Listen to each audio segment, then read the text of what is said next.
Game over.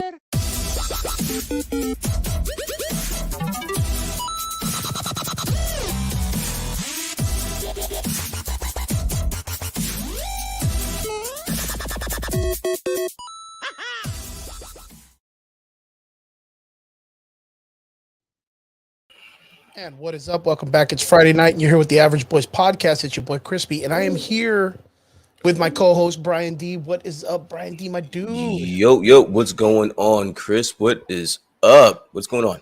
It's been a week. First off, I have to ask, we got the news. You got sick. You have COVID. Came out positive. Brian, my guy. Yo, how are you feeling, man? I am hanging in there. The first 2 days, first day I got sick, I felt sick was Monday. Monday and Tuesday, complete nightmare. Like, it was a complete nightmare. Hot and cold flashes, the works, The whole 9 yards. aches, body aches, arms, back, legs, everything. It was a nightmare. And then, next couple of days, not too bad. But then the one thing, and I was explaining to you off camera, like the one thing. Thanks, Rob. I appreciate it. I'll be fine. The one thing that is just sticking with me this entire time is like the hot flashes. Like right now, I have the AC blasting in the back, but I am extremely hot. So if you see me like pat my head down or guzzling some water, showing the gun. Mind your business. Yeah, mind your business. I mean, no, I'm in a tank top because I'm fucking sweating my ass off. So yeah, if you see me just guzzling water, mind your business. But other than that, man, what are you doing to prep and get ready for all that craziness? Like, are you meds or did you get the taste stuff and the smell? Nah. My smell and taste didn't go. So thank God for that. Nothing really. Just took a couple of aspirin, some Advil PM for the back, because my back wouldn't allow me to sleep. Like, I was trying my hardest to go to sleep, and my back was just killing me. But I've been guzzling water like a madman. If the water bottles that I had just all over the place, you would think I was fucking insane. But you know what? I'm good. I'll live. The show must go on. So we're here to deliver. Tough dude, man, you're fucking to deliver all of the nerdy content to all of our listeners. So yes, I am here. I mean, man, when you told me you got that shit, I was like, man, dude, I remember when I got that shit, and it fucking floored me, dude. I was taking everything you could think of that any Hispanic person would take: Sprite, Vicks, fucking all the penicillin pills, fucking everything, the huevo, the fucking frog, anything, you name it. I was trying it. It sucked, man. It sucked. Yeah, I just gotta tough it out. Like, none of that shit's gonna work at the end of the day. It's gotta let it run its course. That's all it is. I'm happy you pulled through pretty good. I'm happy you're doing better. What day are you on now? So Monday was the first day, so this would be Friday the 5th day. Yeah, so 5 days.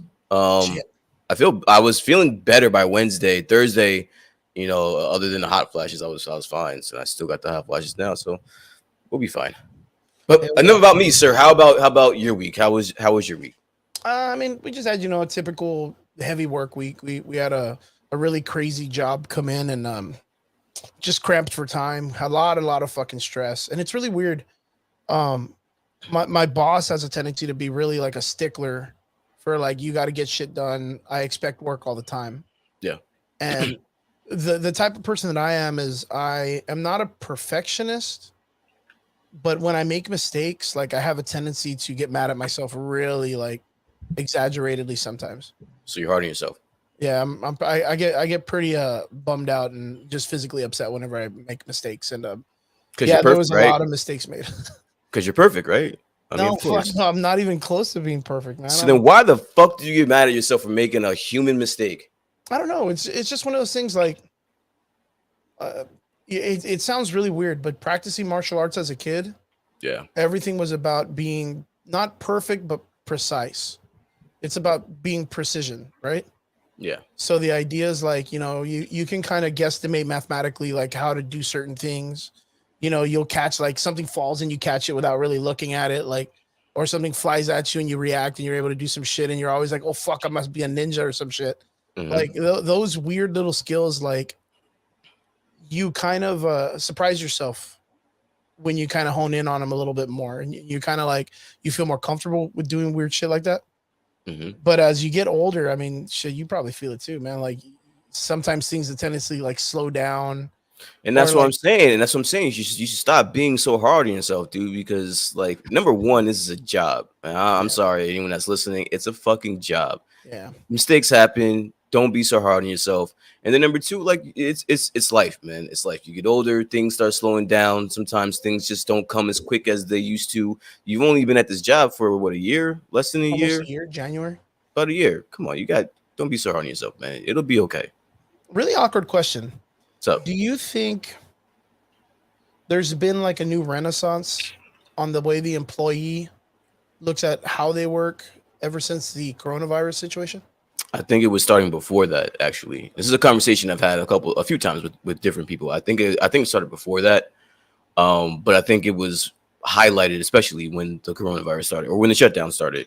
A lot of people were, again, we all get so caught up in life that everything's moving 100 miles an hour, but when you actually get to stop, whether it's by choice or by force, when you get to stop and just sit and just take a look at what the fuck is going on around you, sometimes you realize some things just don't matter at the end of the day.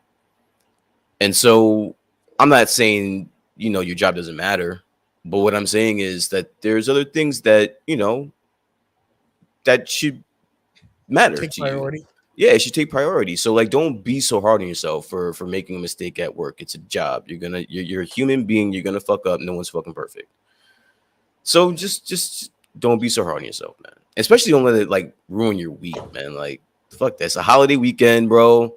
You got shit to look forward to. You just went fireworks to pop and fucking you got ratchets to light on fireworks to fire. fucking pop and shit. Hell yeah, bro. I You got got cornfields to light on fire. nerd Goddamn. shit to talk about tonight, bro. Fuck that Yeah, job, dude. man. What Fuck do you that what do you have planned for the 4th? I mean, I know you're sick. I know you're sick. You're gonna be No, I'm quarantining. So I'm day 5, probably quarantine for the next 2 or 3 days. So yeah. Hey, it's Christella. Christella's mom. Nice to see you. Hey, welcome to the show. Hi. What was I gonna say? Oh yeah. So we have, I think, a barbecue on Sunday. We're gonna barbecue with some friends. Good regular 4th of July kind of thing, real chill. Yeah. Make sure we'll barbecue for you when you get down here too. I'm coming, bro. That's for show. That's faux show. Absolutely. Had a really, really cool event yesterday. So a local comic book shop by the name of Kaboom Comics, who Ramsey Ramirez, one of my best friends almost throughout my entire life. He is the brainstorming madman behind the biggest South Texas Comic-Con convention that happens here in South Texas. Okay. And it's one of the top 10 in the state of Texas. So Nice. Guaranteed one of the top 10s. Went to his shop yesterday because they had a Disney sponsored Thor Love and Thunder not showing, but a Ragnarok kind of like watch party. And they were doing like trivia and it was really, really cool. And me and my best friend Christella, my roommate, we con crunched the whole week. We did it like in 2 days and we made a Jane Foster cosplay. Yeah, so I don't know if you got to see the pictures online. I did. It took us 2 days, dude. 2 days of solid cosplay. That's insane, bro. That's insane. I have to give a shout out to my boy Aaron and Adolf, my 2 fighters from the gym. They took over the gym for the week for me so that I could have the opportunity to concentrate on the build because times are tough. Inflation sucks. And we really want to go see the movie. And they were offering free tickets for cosplayers if you can win the cosplay competition. So we were like, bet. What's up, my boy Ham? Game at Ham's right there, man. The biggest arcade man in the valley, dude. That's my dude, man. So we showed up and we kicked butt. You know, Nice. we ended up winning some tickets, and we gave. So one you to our- got tickets. So you got tickets yeah. to see the movie. Fuck, Yeah, I still haven't got my we got our tickets. tickets. Still We haven't got fucking my got our tickets tickets. yet. But you Fuck. know what was fucking okay, dude? So real fucking crazy. So they ended up doing trivia, right? And me myself, I mean, fuck, we run a podcast, probably like the best nerd like cosplay talk, conversation, movies, Marvel films, anything you talk about. We run the best podcast in my area, like Yeah. straight up, bro. Like people know about us here. Yeah. And I went out there to do trivia, and I fucked up, dude. And I got like you. I And got got you. everything And got practically embarrassed. And wrong, got dude. embarrassed, bro. Got your shit. Fucking got Got everything embarrassed. wrong. I go up. Thank you, bro. Thanks, Ham. He's checking out our stuff. He's talking about, man, we crunched for that cosplay. We crunched for it. Yeah, dude. no, that shit looked dope, bro. I love that stuff, dude. It's just a really good like form of relaxation for me to do art and tinkering and stuff. I have another one in the projects. I want to do a Buzz Lightyear. So I'm really, I really remember you. but you I saying think that. I told you, but I'm gonna do it like Doom inspired. So it's Okay. gonna be like all rustic and rusty on certain parts, and Mhm. the little machete blade, the little lightsaber sword that he has, like that's cool. But I want it like fucking like almost like nightmare size, dude. Like I want a huge fucking chopping sword.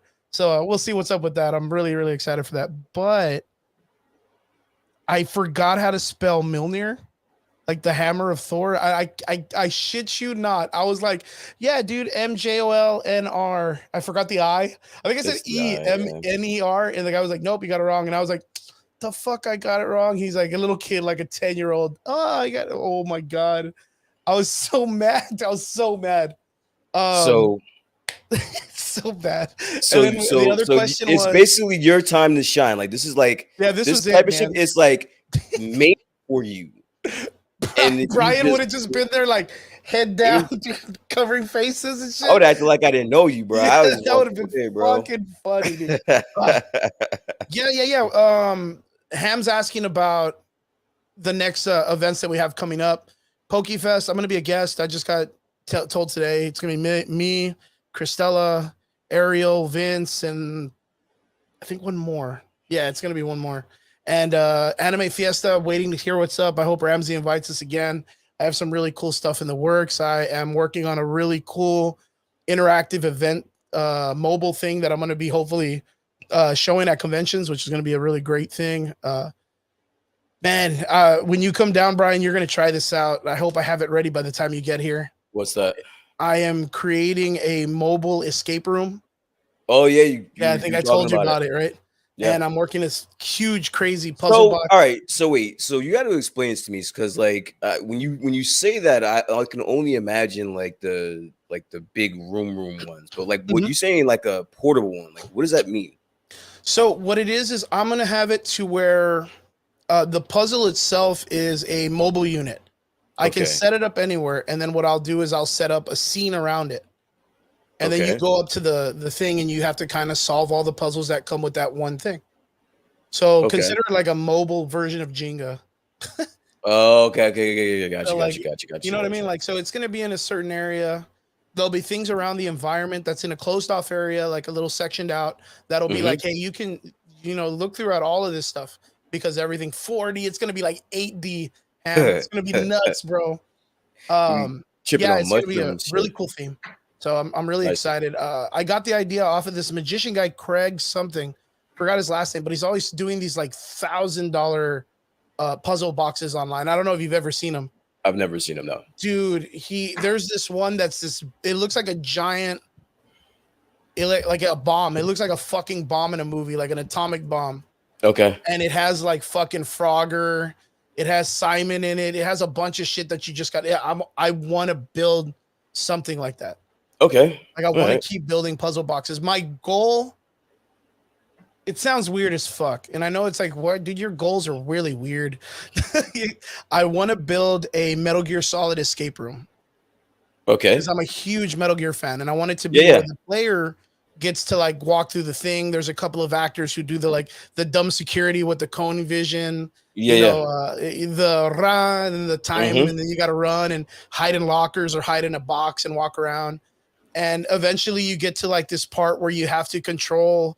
I want to do, and it sounds really cool. Like if you think about it, I want to. No, it sounds dope. You should fucking do it. It's a really fucking cool idea, because the final part of it is you're gonna get a Metal Gear.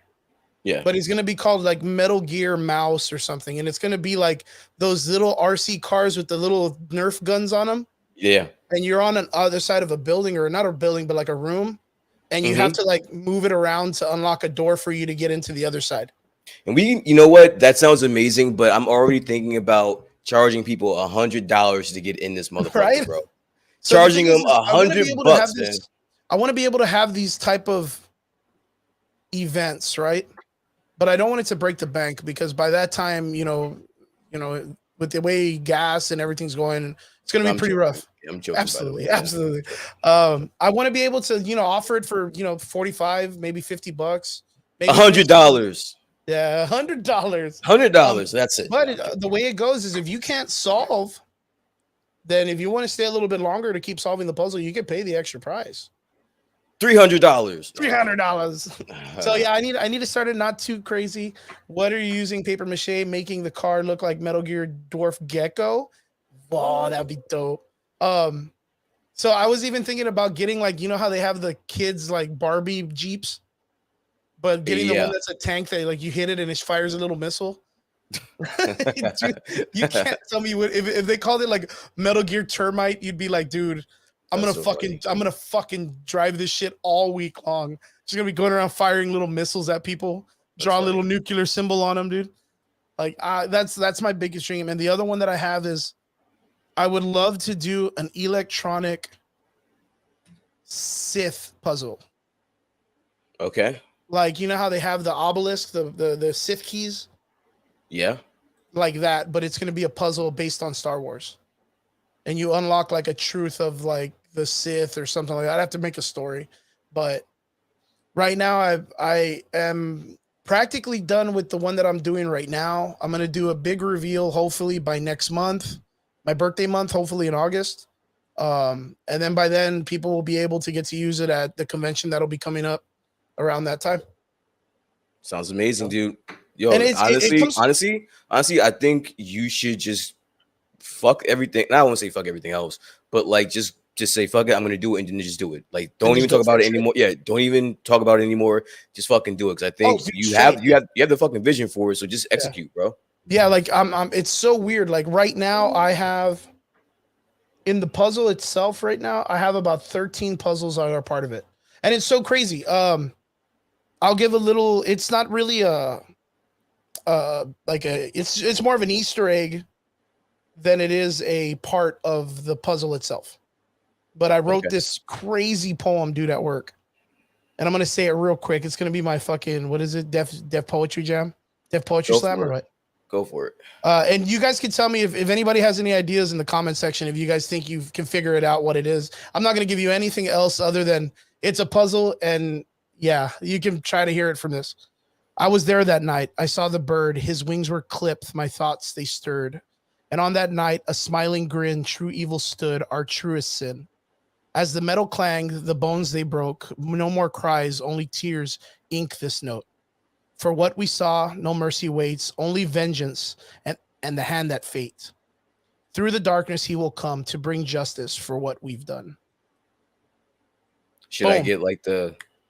Oh, dude, straight. Just some little clicks. You have any guesses or no?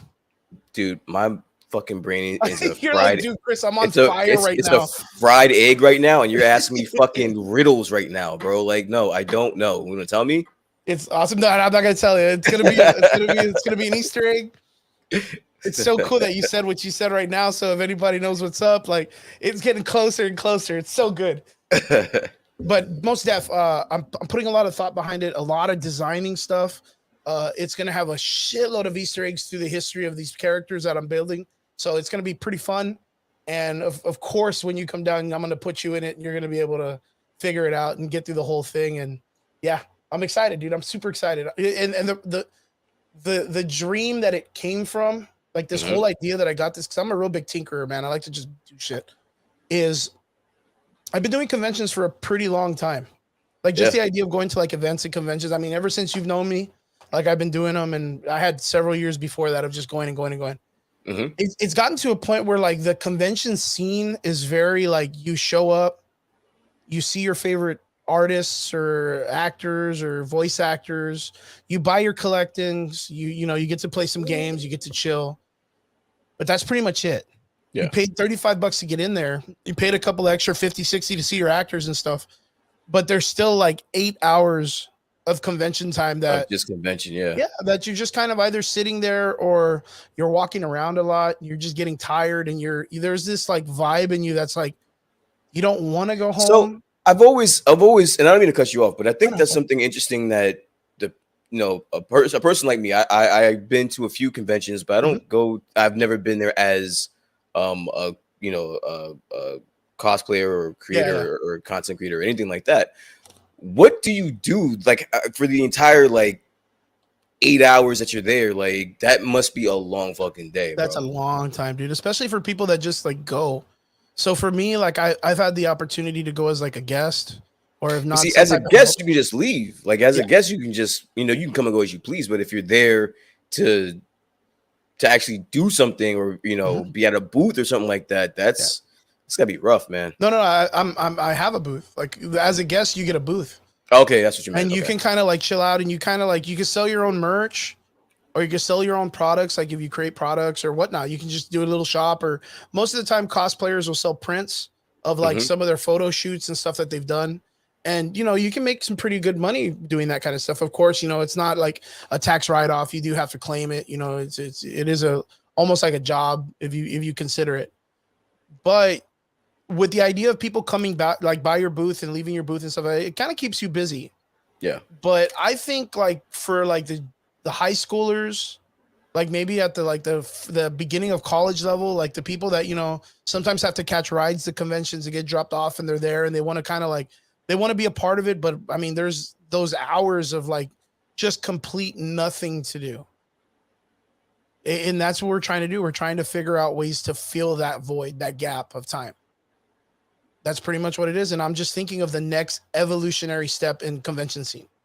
That is actually, I mean, now that you broke it down, not that I thought it was a bad idea to begin with, but like just to get that perspective on it, that's genius. Actually, that changes it from a good idea to a fucking great idea, as far as I'm concerned. And it's crazy because talking about it last night, because I approached my friend yesterday who runs South Texas Comic Con, right, Ramsey, and I was telling him about it. He's like, you know what? That's crazy because we were kind of in the idea of trying to create some type of event at a convention where like it kind of like maximizes the idea of you being here.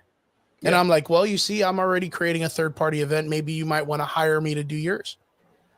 And then boom, that would be perfect for a person like me. I get bored very easily. Like my attention span, and I don't know, I used to have really good attention span, but I don't know, the older that I get, the more I just don't, I guess, because I just don't give a shit about as much as the shit I used to. But like that would be great for me. Like I'd get bored at certain places, and so to keep me, occupied like that while I'm in the middle of having such a crazy day, that sounds great, dude. Like that sounds and what's cool too is like, since it's a mobile thing, like let's say someone sees it at a convention and they're like, yo, that's really cool, like do you do parties? Can you bring this to like a special event for the city hall? What's up, Vince? How you doing? Drinking water, man, staying hydrated more than anything. So, Vince asking about what we're drinking. Vince, I would love to have a different answer other than Aquafina, but I'm sorry, sir. It's got to be the drink of choice. It's got to be the drink of choice today. But yeah, so it gives me that opportunity of people saying, hey, you know what? Like, I've hired clowns for parties. Why can't I hire this badass puzzle box that takes about an hour to solve? And then boom, I just say, hey, you know what? Well, for the box itself, you need to pay, it's $500 for an hour. It's $500 for, the event, and it takes 3 or 4 people that can solve it if they want, unless it's just 2. And or if someone's like, hey, you know what? I'm a really crazy person that loves puzzles and I want to rent your puzzle for a day. But how do you cut down on that time? Because making it an hour-long puzzle, that's going to minimize how many people are going to be able to actually do it. That's the other thing, because my family and the people I've talked to about this that kind of set it up, they're like, hey man, well, what about Well, in the situation, like, oh, hey, if you can only have 2 people per hour, and a convention only has like an 8-hour seam, how are you going to do that? Yeah. And I'm like, well, it has to be like a VIP list. It's always first come, first serve. So what you're doing is you're creating the supply and demand chain. $500. No, I'm joking. People will be willing to pay some VIP potential to be able to be first in line. Yeah. And then the idea is like, okay, cool. Well, if I solve this puzzle, what type of merch can I get? And it's like, well, maybe it's going to be a special a patch that I solve the story at, and then the convention itself. And it's only like a once in a lifetime person can get these patches. There's only 50 patches available. Like, it doesn't come in the VIP bags that people pay for to be first in line at the convention. This is like a specific, like, you solved it, you won it. There's only a handful of people. The biggest concern has been the honesty situation, which is how do you prevent people from, when they come in and they work the puzzle and then someone goes, hey man, what was that all about? Oh, it's a puzzle box. If you want to try it, like I only got to like the 4th puzzle, and here's how I solved the first 3. You know what I mean? Then people are trying to like tell each other how they're solving the puzzle, so people are able to finish it faster. Yeah, but if you're going to a convention, like, dude, you're running into like thousands of people. Like, they're not all going to be trading shit. So it's like, but it sounds like a great idea. Iron out, all the fine details and all that things, and I think you should just lock it up and just get it done. What if I do it like the old school STAR tests or whatever tests they used to take in school, where like you either get test A, B, or C, and that's why no one can ever be like, oh well, I had test A, what did you have? All the answers are all different. Yeah. Well then, yeah. So I'm thinking of attacking it at like 3 different angles. That certain answers are at 3 different parts. And plus, there's going to be special puzzles in this puzzle that you need a certain set of skills that you cannot just be like, yo, here's how you do it. Like, there's going to be some thievery up in here, man. Some fucking thievery shit, man. I'm going to be teaching some skills, man. But I'm really excited. I have maybe about 2 or 3 more weeks before I'm able to establish the whole thing. And we're going to do a really cool I guess like a video to kind of like reveal the entire setup, and then to show people like coming to a convention near you, and then RSVP reserve spots if you want to rent this for special occasions and whatnot. So hopefully it works, man. Hopefully it works. Onwards to the nerd talks, my bro. Okay, so here we go. Early conversations for Love and Thunder. Speaking about what we did last night. So we ended up going to this comic book store, Kaboom Comics. They have this really badass tabletop card room called the War Room, and it's awesome. They had a projector up showing, Thor 1. They skipped Thor 2. They went straight to Ragnarok. We were all just chilling and having a good time. Did some arts and crafts. In my woeness of winning one of the trivias, I ended up winning an omnibus of Jane Foster's entire saga, like a big ass fucking novel sized book of all her comics. Nice. And I was really excited because it's a great story. But that's what brings me into the conversation today, because we've been hearing some early stuff. Well, I have been hearing some early stuff of Thor: Love and Thunder. And it's sounding more like it's going to be a comedy romance movie. This is from what we've heard in interviews with actors. I'm really, really, really staying away from spoilers.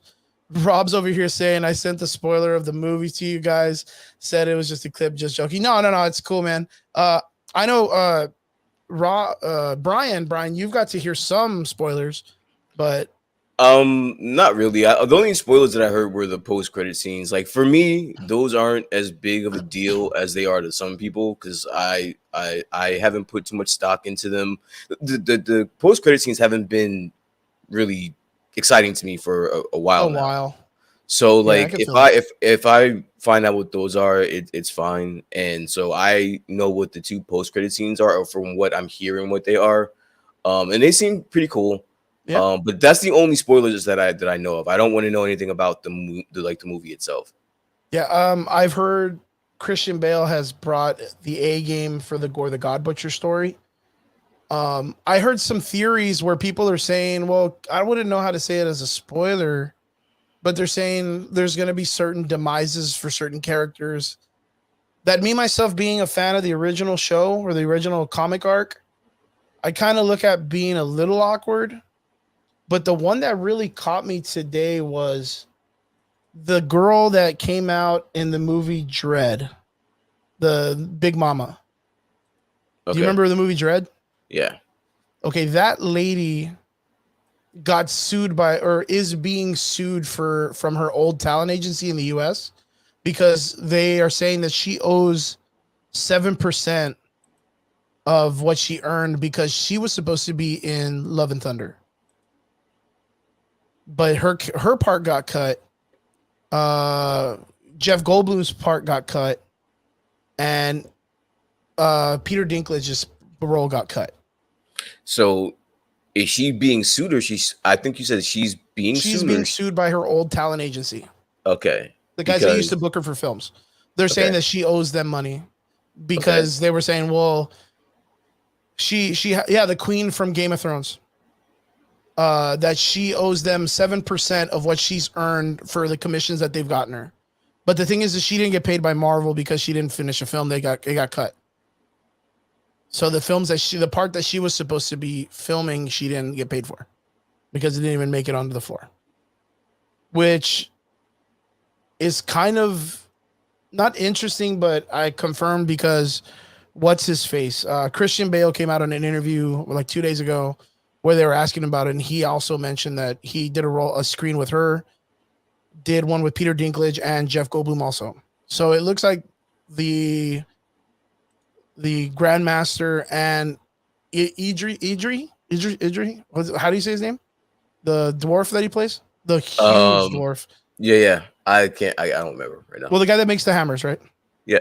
They were both supposed to come out the movies, but those parts got cut. But my biggest thing is, who is this lady supposed to play? I mean, she's a pretty well-known actress. And every character that she kind of comes out in is like a pretty badass role, like almost like a Hela style role. Right? Yeah. I mean, obviously it wasn't anything important because it's on the floor of the the You know who I was thinking it might have been? Who? I think she would have played Lady Death. Okay. Because, I mean, a lot of talks has been about that one room, right? With all the cosmic entities. Mm-hmm. And in that room is the first time that we get confirmation that Lady Death is like the skull and the cloak and all that other stuff. It's very weird because in the comics, she's sometimes with like a female face. And then most of the time she's like a skeletal face. But that lady has a tendency of playing some real badass female roles. And when I heard that she was in talks to be in Thor Love and Thunder, that is like the first person that came to mind. First person. Right, and it's so cool because we do have that confirmation, and a lot of people are talking about how with the idea of Gore going off like after all the gods and stuff, there is a possibility he's going after like the cosmic entities, which I think that's kind of weird. I've never seen that wasn't in the comics. He was more just strictly for the gods. Okay. But he has been known to fucking cut Celestials' heads off and all this other shit with that blade, with the all black. So it's interesting that we're that much closer to hopefully getting a female death, like the Lady Death character in the cosmic entities. I mean, wait, Gore's going after cosmic beings? Yeah, that's why I thought that was real weird. Because originally in the comics, he goes after like the pantheon of gods. Yeah. But there's a lot of talks because of that room that Jane Foster lands in. Mm-hmm. And then it has all the cosmic entities that's almost like a because apparently like even New Rock Stars, right? You watch the YouTube channel? Mm-hmm. Like even on one of their videos, they said that there is one of the statues has like its head broken off. And that apparently like their thoughts or their theories is that room's like a placeholder that Gore uses so that he can kind of like, okay, this is one of the gods, boom, going after the next one. boom, going after the next one, boom, kind of thing. And he makes statues of him? No, they were already there because that's Oh, got to okay. be like in some temple or some that we know that they're going to be going to the Omnipotent City, which is in the trailer where Zeus is at. That's I don't think that's true. Like how would you make Gore that OP? Powerful. Yeah, Yeah, because that's and then at some point lose to Thor. yeah, I lose to a regular dude. Yeah, that's I don't believe any of that.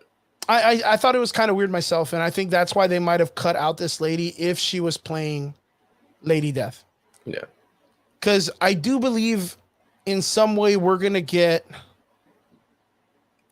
maybe a cosmic entity like that.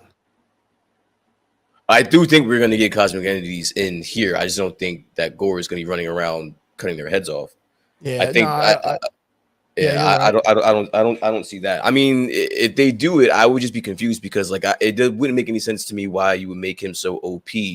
And from what I would guess and from what I know that the MCU does with their like villains really don't get more than one movie. Yeah. So I mean, I would bet that his chances of surviving this movie are very slim. I mean, even in the comic art, in the comic art of Gore the God Butcher, he loses to Thor in the battle and all that other stuff. Yeah. Yeah, I kind of have a feeling, and Christian Bale doesn't look like he wants to kind of do this like as a comeback, kind of like, yo, let me sign like a 8 fucking movie contract with Marvel and do a bunch of shit. Yeah. I don't unless they're gonna do like a part 2 with the God Bomb story.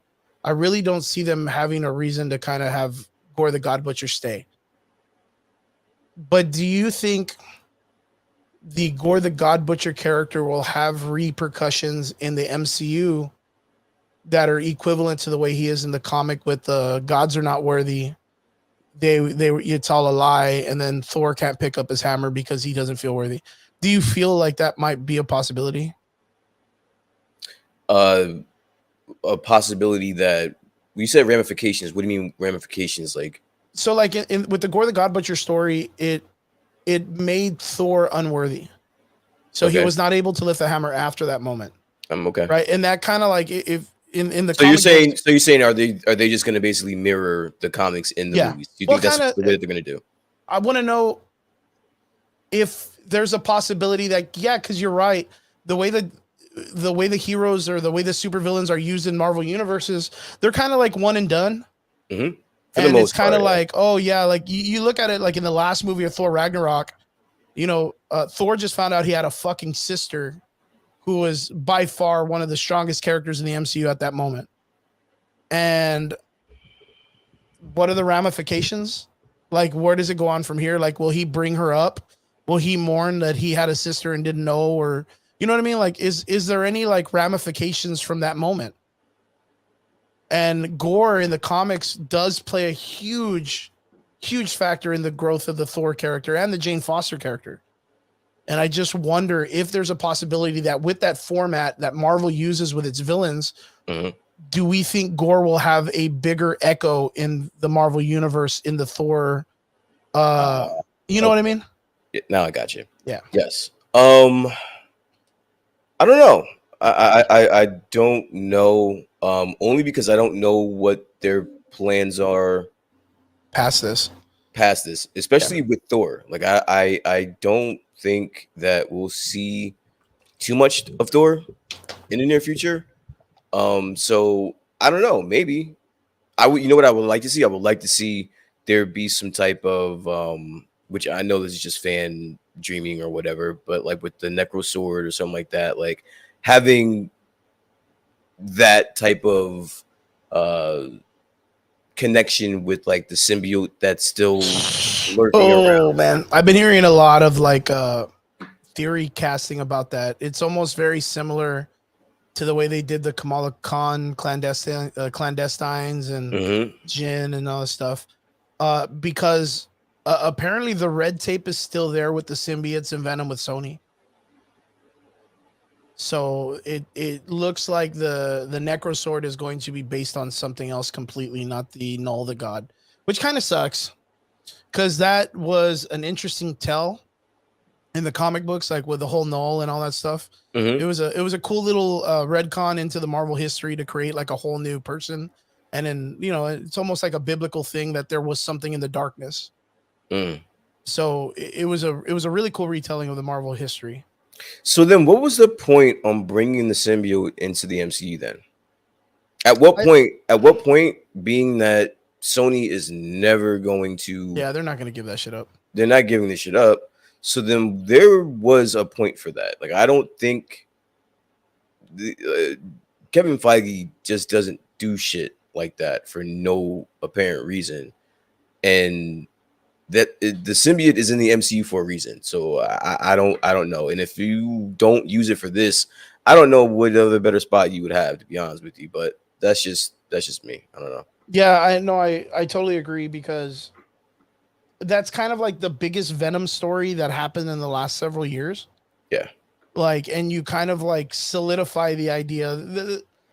You do have like Agent Venom, where not Eddie Brock, but the dude from, I forgot his name, the fucking guy that I actually just, I think we were talking about it when about 2 weeks ago. I was watching the comics explain about Venom, and then Carnage as well, with the whole run after King King and Black. That was some really epic shit. So, But with the way Sony handled it, do you think really Kevin Feige would want to be kind of connected to that in some weird way? Because they brought Carnage in and it was horrible. I mean, yeah. Because you have to remember, like, yeah, Kevin Feige. I mean, the way Kevin Feige used Black Bolt or allowed Black Bolt to be used, it's kind of like that was a throwaway. Yeah. But for him to kind of like, hey, let's bring the Venom symbiote into the MCU, because we'll get Woody Harrelson as Carnage sooner or later, and then we'll get fucking Jared Leto with Morbius, and it's gonna be great. Like, you know what I mean? Like, I don't think Kevin Feige was really thinking like that far ahead to be like, yo, let's bring all these guys over here. I think they're just he wants to bring in Venom, maybe to do like a Venomized Avengers story where everybody gets a piece and everybody kind of gets just turned into a Venom. But then there's no repercussions for that, because if they can't use Null, that doesn't really matter or have a purpose anyways. Yeah. I guess we'll just it's weird thinking about. I guess we'll just have to see, because like that wouldn't make a lot of sense to me. That would just be a waste of potential, man. That's a waste of potential. It would just be a waste, yeah. Unfortunately. So I did hear this past week also that Andrew Garfield did sign a contract. Oh God, with damn Marvel. it, yo. I am so done with fucking Andrew Garfield and Tobey Maguire, dude. What do they do now? What happened? Well, apparently Andrew Garfield signed a contract with Marvel. Apparently real hush hush, but it's going to be dealing with Secret Wars. So nice. That's pretty fucking cool. I think that's kind of badass. Also, would you want to would you want to see him come back as Spider-Man? Yes. Yeah, okay. I'm good with Andrew Garfield. Going back, and I've had, what's really cool is right now on, is it Disney? Yeah, Disney. They released Andrew Garfield's Spider-Man on Disney streaming. So I got the opportunity to see it while I was casually doing my work at work. And he's pretty good at Peter Parker, man. He's a pretty good Peter Parker, and I did like the dynamic between him and his Uncle Ben and Aunt May. Now, did you always feel that way, or was that something that you just recently? No, he was my favorite because he reminded me of Ramos. There's this guy named Ramos who's an artist for Marvel, and he used to draw like Spectacular Spider-Man or Amazing Spider-Man. Yeah. And I think Andrew Garfield was the one that looked closest to the character in the comic books. So I actually liked his character. I was just not a big fan of the Hobgoblin or Green Goblin or whatever the fuck his name is. Yeah, I mean, out of all the Spider-Men, like, I'm sorry, but Andrew Garfield's was. Did you know what? You? He I don't know. It just didn't hit for me. The only thing I will say, it did give me the most emotional scene I've ever seen out of a fucking Spider at any of the Spider-Mans besides when Gwen when Gwen dies. That was rough. But yeah, it just didn't hit for me. I think because the thing is the Tobey Maguire Spider-Man we didn't have anything to kind of like compare him to. That's why to me he's still like the fucking golden age Spider-Man. Yeah. Spider-Man 2 and Spider-Man 3 were a little bit dicey because they were kind of like, it was almost like a Fantastic Four version of Spider-Man, like the way that they filmed it. So it had like its silly tropes of superhero stories. But I feel like the Andrew Garfield was the one that actually gave us a lot of like you said, like a lot of the drama and emotion that the character has to go through. Yeah, which was pretty good. But I mean, Tom Holland, he hasn't really disappointed. Like he's brought the game all the way through, and I really dig him. But I'm a Tom Holland guy, dude. Huh? I'm a Tom Holland guy. Yeah, I mean he's done a fantastic job as Spider-Man. I don't think he's ever done anything bad with it. I think he's done good. I got choked up when he's all, Mr. Stark, I don't feel so good. Everyone was. I laughed my fucking ass off when everyone was, when he hugs Tony Stark, when he opens the car door for him. Like the Doctor Strange, we're using our made up names. Like he hits all the lines so perfect. He's a great Spider-Man. Yeah. He really, really is. So yeah, I just don't know him as an actor. We've heard him outside talk about how he's really not for sure how long he wants to do this anymore, like the role, and we know he's going to eventually pass it on and stuff like that, which is cool. But Andrew Garfield for me has always been like the one that I think is the most Spider-Man-y of the group. Okay, I think we talked about this like at the No Way Home where Tobey Maguire was the Uncle Ben version, where he'll probably end up like sacrificing himself or dying to build the courage of the next Spider-Man that's going to take over the franchise at that time, if they do a Spider-Verse. Because I think we all theorized that Tobey Maguire Spider-Man was supposed to die like in fucking Doctor Strange 2. I think that was one of our discussions one time that we were like, yeah, dude, Tobey Maguire's going to show up and Wanda's going to fucking rip his legs off like, I don't know, like an insect or something. Yeah, I mean, he was supposed to die in No Way Home. In No Way Home, he was supposed to die. But there was so many talks of him like being cut because the actor himself doesn't really care to repraise the role too much. But Andrew Garfield, that dude, like through and through, just wants to play Spider-Man all day. Like that dude, like you know what I mean? Like I don't know, there's something about him that you just like, dude, this guy just wants to. Like he's probably at home running around a Spider-Man outfit right now. He doesn't have shit else to do. I haven't seen him in anything. I haven't seen him in anything else. So he might as well play Spider-Man as long as they'll give him a fucking job. Why not?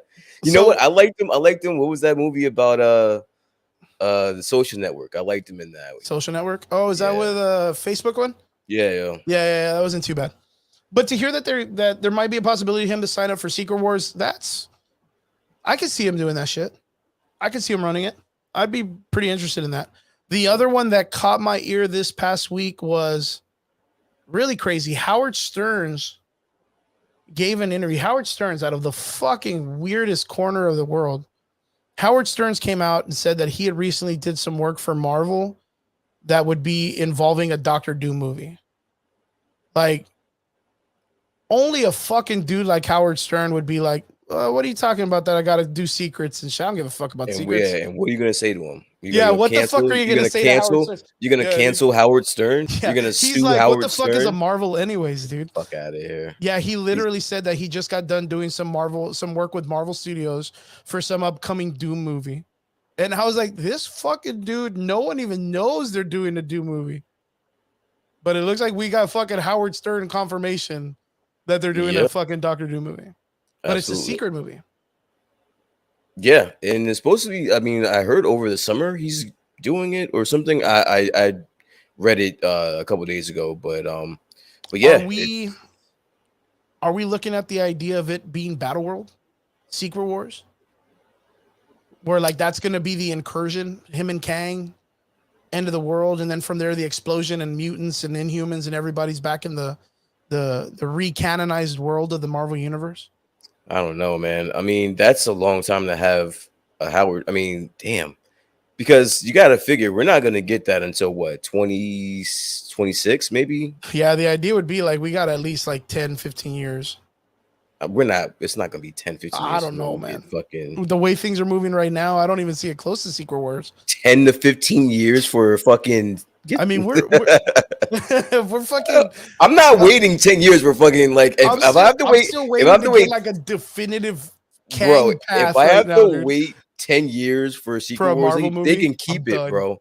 They can keep it. My daughter's gonna be Just, graduating high school at that. I'm good. I'm good. you're like, I'm solid, dude. Yeah, Tom I'm good. Holland's gonna be in his nursing home. Word up. Like I'm not waiting around 15 years for a Secret Wars. Um, I'm totally yeah. lying. I I will mean, probably wait around. what would you 15 think the years for a timeline Secret would be Wars. for a Secret Wars movie from here to then? I honestly think 3 years. I can see him getting it done in 3 years. That's hard, man. That's Why? hard. I don't think I'm so. trying to think in the aspect. How many movies have we gotten this year? A lot. Like 2, but streaming services we got a lot. I said Films wise, I think we really got don't know. 2. So So you got Shang-Chi. Oh, Shang-Chi, Doctor Strange 2, and Thor. We're gonna get 3. Yeah, we should have 3 this year. No, I mean, that's we still have Black Panther this year. is it coming out this? I thought it was coming out next year. No, it's coming out this year. Oh shit. And then we have a lot of movies this year. There's a few more after that that's coming out this year. And we have a Quantum Mania. I think that's the next film that's supposed to be coming out. Yeah. And then that one's supposed That's to this kind of definitively start putting us on the path for the Kang the Conqueror storyline. So we have Thor, Black Panther, Ant-Man, and then you have that the Guardians holiday The shit. Christmas special. And yeah, so we have like a lot of shit that's coming out from Is the MCU. Christmas special supposed to be like a theatrical release, or is it going to be like a streaming film? I think that'll be streaming. Yeah, because I want to say if it's a Christmas special, that'd be a little weird to be in theater. That'd be a lot of fucking weird to put in theater. Dude, we're getting a lot of fucking content because we're still getting She-Hulk. Mm-hmm. We're getting 3 years, bro. Because you got to think about it. Just in the last 2 years, between movies and I guess just the TV shows or whatever, we're getting a lot of shit. Like we're moving along. Now where we're going, I don't know, but we're going there pretty rapidly. I feel. Yeah, I mean, I could see it being like you said, like maybe like the next 3 years, maybe for us to get past or at least closer to the ending of the Kang saga. Because we've heard it before from Kevin Feige, like they're not doing a 10-year thing. They're not doing another 10-year set. So maybe a 5-year to 6-year set between for at least 2 sagas. So we have Kang. I'm more on the lower end. Give me 3 years to get it. Just get it. Do whatever it is you need to do, and then let's get there. Let's not draw it out, and I'm over that. Yeah, because in the aspect of it, even in the history of the Marvel Universe, like the Infinity Saga is probably the biggest saga, and then everything else is kind of like short. Like they're small sagas. There's nothing at that scale in the Marvel Universe. So, yeah, I'm with you. 3 years. 3 years tops. I want Kang in 3 years. I'm bet. Fucking keep it at that. Comment section. We have Robert says Ant-Man and Wasp is actually February of next year, as of right now. So that's not this year. Okay, shit. Robert says, I also heard that they cut one of the scenes of screaming Christian Bale. Apparently, it was too terrifying. I guess. They just brought Sam Raimi in to do like a Doctor Strange film, and Christian Bale screaming is gonna scare him. Calm down, bro. Calm down. They're not scared enough of Wanda chopping off or ripping off Charles Xavier's head. That didn't scare them enough, or what? I don't know. I don't know. That sounds kind of weird to me. But Christian Bale looks amazing. Like, yeah, he doesn't look like comic book accurate Gore, but I mean Christian Bale does look awesome. Vince Weaver says, what if Gore's sword's power is not a symbiote, but it's Ezra Miller? Fuck it. I'm about it. Okay. Speaking of that, I mean, shit's still going down, but on a lighter note, I heard there might be a possibility that Grant Gustin's going to actually step up to the role of the Flash from the TV series, since everything on the CW is getting sold out. What did you say off chat, dude? You were like, I don't give a fuck what they do. I just need WB to come out and be like, yo, we disown Ezra Miller. We don't like him. He's a horrible person. I honestly, I don't know if this was like something that you heard from like fans out there or whatever, but if it's, I don't want to hear anything. Like, even if they do plan on switching Flash out. Flash, which is fine. I seriously don't care, but I would just like for that news to come after some type of acknowledgement that their movie star is out there on the basically on the lam, starting his own cult. But I mean, It's so weird, you and have there's to people you that are have to you speaking have to out. acknowledge like you have to acknowledge that. Like I don't understand how you do not acknowledge that. I don't even want to invest in talking about the You know what Ezra it shit. is. You know what it is, and I'm sorry. I kind of do just for 1 second. Yeah. You had Ray Fisher, right? Ray Fisher, who just spoke out about some unfair shit or just some wild shit that was happening on the set of a movie. He gets blackballed, And they right? cut his ass. Maybe he gets blackballed. Let's just call a spade a spade. He gets blackballed. I haven't seen him in anything else since that happened. He gets fucking blackballed. And this guy, on the other hand, is out here treating the world like it's GTA 15, Yeah. and he's nothing. This dude's running around punching babies, dude. That is a And no one's wild giving a fact. shit. That is a wild fact. Ray Yep. Fisher, on the other hand, is just shit out of luck now because Yep. he just spoke out about things that he just felt were wrong. Yeah, it's a little weird. Makes you think, bro. Oh, definitely. Yeah, it makes you think a lot. Yeah, but fuck Ezra Miller. Yeah, Certainly. fuck that dude. Like he's getting dicier and dicier every week. Cristela Rodriguez says, "I would like to see Johnny Depp in the Avengers. What do you think?" I think having him in the Avengers would be a little bit under him. I feel like he would be a really good like a higher enlightened character speaking role. What do you think? I want a Pirates crossover with fucking the Avengers. How about that? Yeah, dude. He takes the ship and he puts it under the Fucking water like in that one film, and he Jack just ends up Sparrow. in fucking Manhattan and shit. Hell yeah, Jack And then Sparrow. Captain Marvel shows fucking- up and he's like, "Oh hey, what's going on? I got a jar of sand or whatever." I watched that. And then he got to show up with a mega pint of wine, dude. Mega pineapple. That is still, to me, the best thing that ever came out of that trial. Is the idea of the mega pint. Wait. Out of all this, all the shit that happened, the mega pint's my favorite. The mega pint is your favorite. Yeah, the mega pint's my hands down favorite part. You're a cheap date, dude. Because it's a mega pint. there was some epic shit that went down thing. during that trial. But all right, so we're gonna go ahead and we're gonna get into our nerd part of the conversation. Of course, we have a bunch of recaps we're going to be going through this week, and starting off is going to be our little delight, our little secret sin. We got episode 4 of Kamala Khan's Miss Marvel Disney Plus series, and so far not too bad. I feel like this one was kind of a little bit more of a step into Kamala Khan doing an episode more based on the Marvel universe. Not really like a teen show or like, I think this one was kind of like the way you would normally see her in a normal Marvel film. Like it had its vibes, like almost like the cinematography and role of like the Captain Falcon series. It kind of felt like that to me, where it was a little bit more grounded. Man, these people are fucking rich though, dude. How the fuck did they afford a flight to India in one day? Damn, man. That's what you were thinking about? But the fucking car, remember the mom was like, "Oh, your dad worked really hard for this car," like, and all this shit. And they just flew to India because the grandma was like, "You need to come see me. You need to come see me." Your great grandma was like a OG Avenger back in the day, bro. They got money. They got money, bro. They're okay. Cash, dude. They walk in and they're like, "Damn, this is Granny's house, man. Jesus is good. Life's good on this side of the world." It was fun. There was a lot of culture, a lot of things like, that they did the literal Bollywood car chase scene in the rickshaw. I like that. I enjoyed that. I honestly enjoyed this episode. But you know what I was thinking?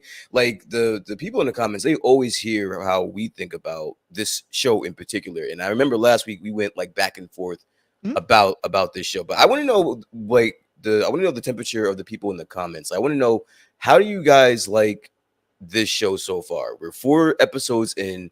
We have 2 left. Do you think it's a great pace? Do you think it's a slow pace? Do you think it's more action? Do you think it's too teeny boppy ish? Like I kind of want to gauge where the people that are listening, how they feel. But me personally, again, this is a free roll. Like I don't have to think too much about it. It's well written. I think it's shot pretty well. The only thing I was missing was some action. I got action this episode. And it seems to be moving right along. It's at a good pace. What's up, Georgie? I'm not mad at it. Not mad at it at all. Yeah, I think it's. I'm kind of getting the idea of how you're saying, like it's like a free throw. Like the show isn't really something, since there's not like a lot of investment into it. I kind of just get to be like, oh, it's Wednesday. Did that show come out? And I get to check it out and I get to see some stuff. What are you rating it so far? Not the episode. You know what? It's really crazy because I don't even feel like in my mind that it needs a rating. Because like to me, I'm kind of just, because I do know stuff about the character from the comics, but since it's not really going off of the comic books and it's kind of doing its own thing, it's almost like a whole like relearning. And now I get to just watch it as a casual fan. I get to say like, okay, cool. Like they're bringing in the clandestine. The clandestine were like an old 90s trope, a comic book based on characters that were like from heaven or hell or whatnot. How are they going to use it? Oh, okay, cool. Like they're using it like kind of like the Kree, the Kree people that rebelled against the Kree. Oh, they're doing some cool stuff. I still have some questions. I'm still casually getting used to her new power set. I don't think they're all that bad. I do like the idea of it being, I like the way it looks. I think it's very cool. I didn't really care to see her the way the video games and the cartoons portray her, to have like, oh, she's running through the city and she's got like huge ass feet and she's just like running like with like just super tall or whatever. So to see her using like these cool little platforms as she's running around, I really think that's very reminiscent of the way Chris Pratt used Doctor Strange's power in Endgame. Yeah. So I find it pretty cool. I'm still, like I said, I'm just I'm going as I go. If I was to rate the show, I would probably give it somewhere like a 6.5, 7, not based on it sucking or not being good, just on for my own personal, I kind of want something a little bit more fast paced. Yeah. I think I said this earlier where I felt this episode had a lot more of like the teen drama. So it felt like more of a Dawson's Creek. And then when it got to the train station and she just got attacked by Bean from Ender's Game out of nowhere, the Red Dagger dude. I was very like, oh, cool. Like you didn't even ask her questions. You just threw a knife at her, dude. Like you could have been like, who are you? Why do you have that bracelet? You just went straight for the kill, man. Thank God her spider sense kicked in. Yeah. But I felt like that was like a whole, when it went to that whole like them in the park or at the beach or whatever, it was like a whole other pace change from the film. I felt like I was watching like a Hallmark episode. I was like, what the hell, dude? We just had like this crazy assassination. Now they're drinking juice or something. They're eating snacks and shit in the park, playing Kumbayas in the fucking beach line. I was like, all right, cool. And then out of nowhere, she just ended up in 1947. Yeah, so I was going to say, so at the end of this episode, it seems as though we're going to get she's going to take a journey into the past. And where do you see this next episode taking us? It's really weird. Again, with the idea of it being from the comics with the Inhumans, being an Inhuman and going into the Terrigen Mist and all this stuff, there's a lot of like different comic books that iterate like the whole entire transition. And in those, you kind of get that idea where you like transcend through the generations. Mm-hmm. And that's what I was hoping from the first episode when we saw her put on the bangles and she saw all of those people like that were there. I kind of feel like that was the first image of her in 1947. All of those people that were looking back at her were the people at the partition. Because if you look at, she's going to do something crazy in that story. Like she's going to save people with like a big hand and hold a train back or you know, it's going to be some crazy superhero thing that she's going to do in 1947. Or like I heard someone say in another show, she's going to be the star that saves her great-great-grandma. But that means she's actually time traveling, which is weird as fuck because I don't know how that works with her fucking Yeah. bangles. Which is because that's the question. Like, is she actually displaced in time, or is she living in a memory? Or by chance, like you and I talked about off shot, maybe she's like Marvel's version of Eren Yeager, and she's just gonna go and whisper into her Nana's ear and be like, "Yo, you telling me I came back and this is your moment? You better eat this family or whatever." Like Eren Yeager shit. Maybe she can actually talk to people and transcend through time through the bracelets of all the holders and the generations of it. But that's OP as fuck too, man. That's fucking OP as fuck. Yeah. Because then is our people that from future generations of those bands gonna come and save Kamala when she needs it? Like, you know what I mean? Like, where does that power set stay at? I don't know. It's a little weird. That was a little daunting to me. If it was a memory, I could see it better, but we haven't seen it play out. Yeah. I think that's what's going to matter in the next episode. I think it's very harsh for them to be introducing us to the whole, like the red daggers and all this stuff so late in the game. I think the red daggers would have been something that was probably a little bit more interesting if it was in like one episode before this. Maybe we would have had a little bit more time to flesh it out. That dude that's supposed to be like their mentor that was given all his secrets of the shit was like, boom, just instantly slaughtered like in a couple of shots. Mm-hmm. The clandestine found the hidden base that had been hidden for like 500 years. They just jumped through the window. Like, I was real like, well, that was quick as fuck. Like, so the only thing that I was really hoping for was during the scene when the guy from the Red Daggers is explaining the realms. Mm-hmm. I was hoping that he was going to call the other realm Adelan. Because if he would have called it Adelan, it would have been the Inhumans world. That would have been the base that they were at. And it would have been like, oh, okay, the clandestine are, they might be still connected to the Inhumans because they are part of a different realm, just like the way the Inhumans lived on the moon. Because that was the thing about the Inhumans is in the comic books, they lived on a fortress on the moon called Adelan. And it was like on the opposite side of the moon, the blue base. They called it something. Yeah. And it would have been cool. I think it would have been cool. We got what we got with Doctor Strange. Don't say that, dude. No, I'm just saying we're not gonna get the Inhumans. We're not. We're not. Yeah, Kevin Feige. If he's not anything, he's very consistent, and he wants nothing to do with the Inhumans, especially now that he went through so much trouble to try to get the X-Men. Yeah, we're not getting the Inhumans. So yeah, I kind of feel like the X-Men is going to be their focus for a while. Yeah, so we got what we got with Doctor Strange, and we should be happy with that. Like, we got that little, and yeah, like there is like a slight disappointment that they're not using the Inhuman storyline, but it's interesting to see Marvel flip the idea of the Jinn and the clandestine and be like, hey, let's go with this instead. Yeah, it's very similar to the way they're talking about, like I said earlier, the way they're doing it with the Necro Sword. The all black, where they're trying to say that it's going to come from like the Shadow Realm. It's coming from the Shadow Realm, and that's why you have that scene where like it desaturates the shot because in the Shadow Realm there is no color because color fears the Shadow Realm. And it's like, oh, okay, all right, bet. Let's just see how they write it out because it's an interesting twist, but we just got to see where they run with it. George says, I don't know, man. They could pull it out of their butt. I don't know. Yeah, I mean, that's always a given. I just feel like they've built too much of this backstory. But the only way that I see that they can literally pull something out of this is if they say, just like I think we talked about last week on this, or like 2 weeks ago, if later on they're like, yeah, you're a Jinn on Earth, but off Earth, you're a different species of alien. And you're all a weaponized humanity of the Kree. Because that's the thing is the Inhumans were a gene pool of all these different alien races, these fighting warrior races that the Kree kind of like grabbed and just created. So maybe that's the thing. Maybe the Jinn is like a partial part of that. And later on, if they ever decide to bring in the Inhumans, they still have a way to do it.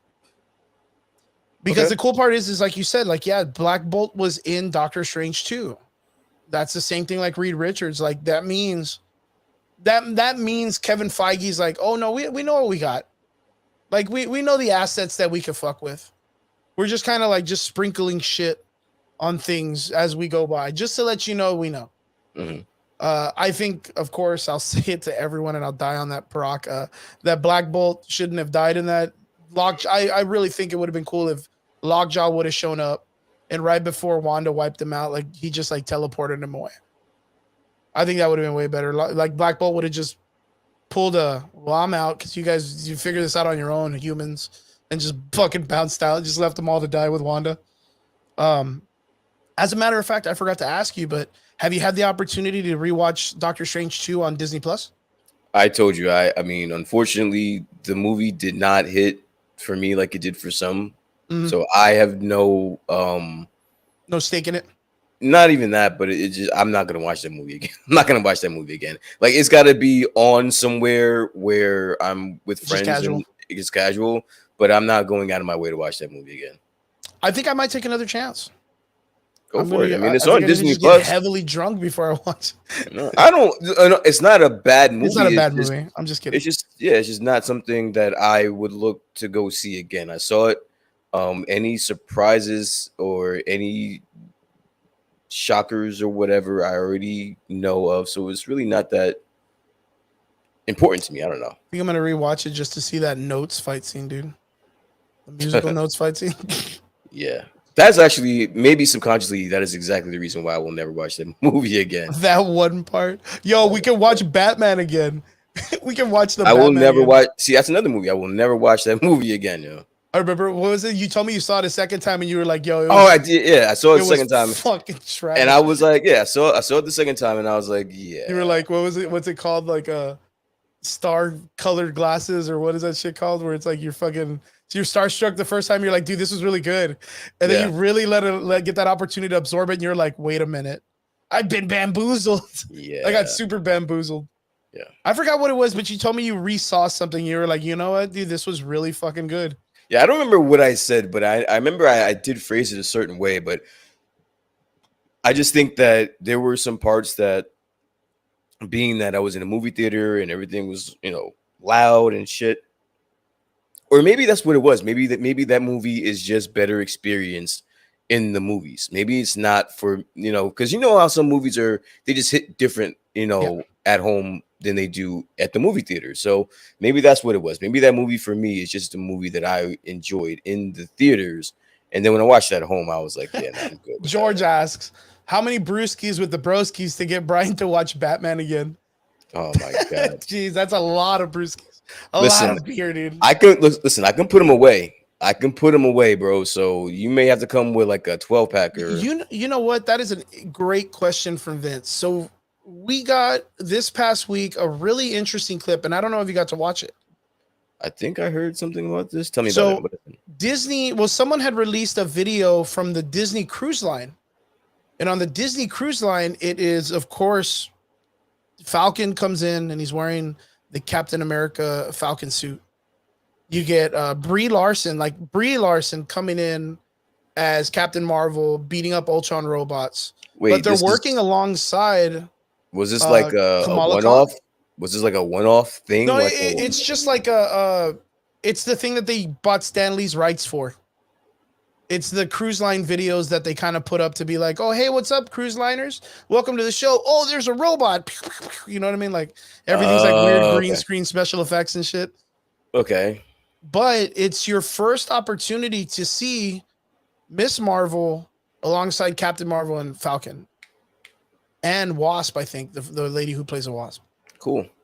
It was an interesting scene. Of course, you get Falcon being like, you're an Avenger now. You better act like one, or whatever the fuck he tells her. But yeah, it was very reminiscent of the like the cartoons, or maybe even like the video game sequences. Okay. It's very weird because that's got to be like my biggest concern, which is like that moment when we get these young cats in the cats of the Avengers, like together in one. Yeah. Because of course you have America Chavez and you have Miss Marvel, Kamala Khan's character, who both fairly are brand new to the acting world. If I'm not mistaken, like this girl that's playing Kamala Khan, like this is one of her first acting gigs. And it's kind of like the same thing for for America Chavez's character. And sooner or later we're gonna get them in roles with like Chris Evans or Mark Ruffalo, Chris Helmsworth. Like there's gonna be some really heavy hitters that are alongside these characters. Of course, America Chavez did pretty well with Benedict Cumberbatch and Benedict Wong. I forgot his last name. I just know he's Benedict also. But he did fairly well. I mean, fucking what's her face? Wanda. What's her real name? I forgot her real name. Elizabeth Olsen. Elizabeth Olsen. She's a solid actress, dude. She's so emotional in that role for Doctor Strange too. She really pulled it out, man. She really pulled it out. But it's very interesting because after watching that video, I was kind of like, all right, cool. Like, how do I feel the Miss Marvel actress is going to work alongside all of these other superheroes? And it was very reminiscent of this past episode where she did it was a pretty solid fight scene that they did between her and Red Dagger. It had its moments of fun, and it was kind of, it was witty the way they used her powers in that sense. So I thought we were going to get like the typical girl guy fight. They find interest, and then the girl lands on top of the guy in the ending of the fight scene. And they're like laying on top of each other, or one's on, and then he's like, "Ugh, get off of me," or whatever. You know what I mean? Yeah. And as a matter of fact, instead of them doing that, like right before she lands on him, like she activates her powers and she's on a platform like above him. So she doesn't even like touch him. Mm-hmm. And then when she does, the platform breaks and she falls, like he rolls out of the way. So they don't even do like that whole like cutesy, like, oh, lands on him and there's like a little love interest there or whatever. Like you still think that there's no like character development or there's anything going on there yet? I think it's just very casual. I think it's like you said before. I think it's like it's more like a teen film. Like it's got like its teen parts that are picking up on certain things. Like right now, every male character that walks up falls in love with this chick. Everyone in this show is getting character development. We got the grandmother's character development in this episode. We got the mom's character development. We got the relationship between the mom and the grandma's relationship. We got that's what I'm saying, but like I'm like this show is good, yo. This show is really good. It's like hitting, I said, it's like a weird delight. It's hitting all the marks. I mean, as opposed to fucking Obi-Wan that we just got, like not to throw dirt on that, but I mean like bar is super low.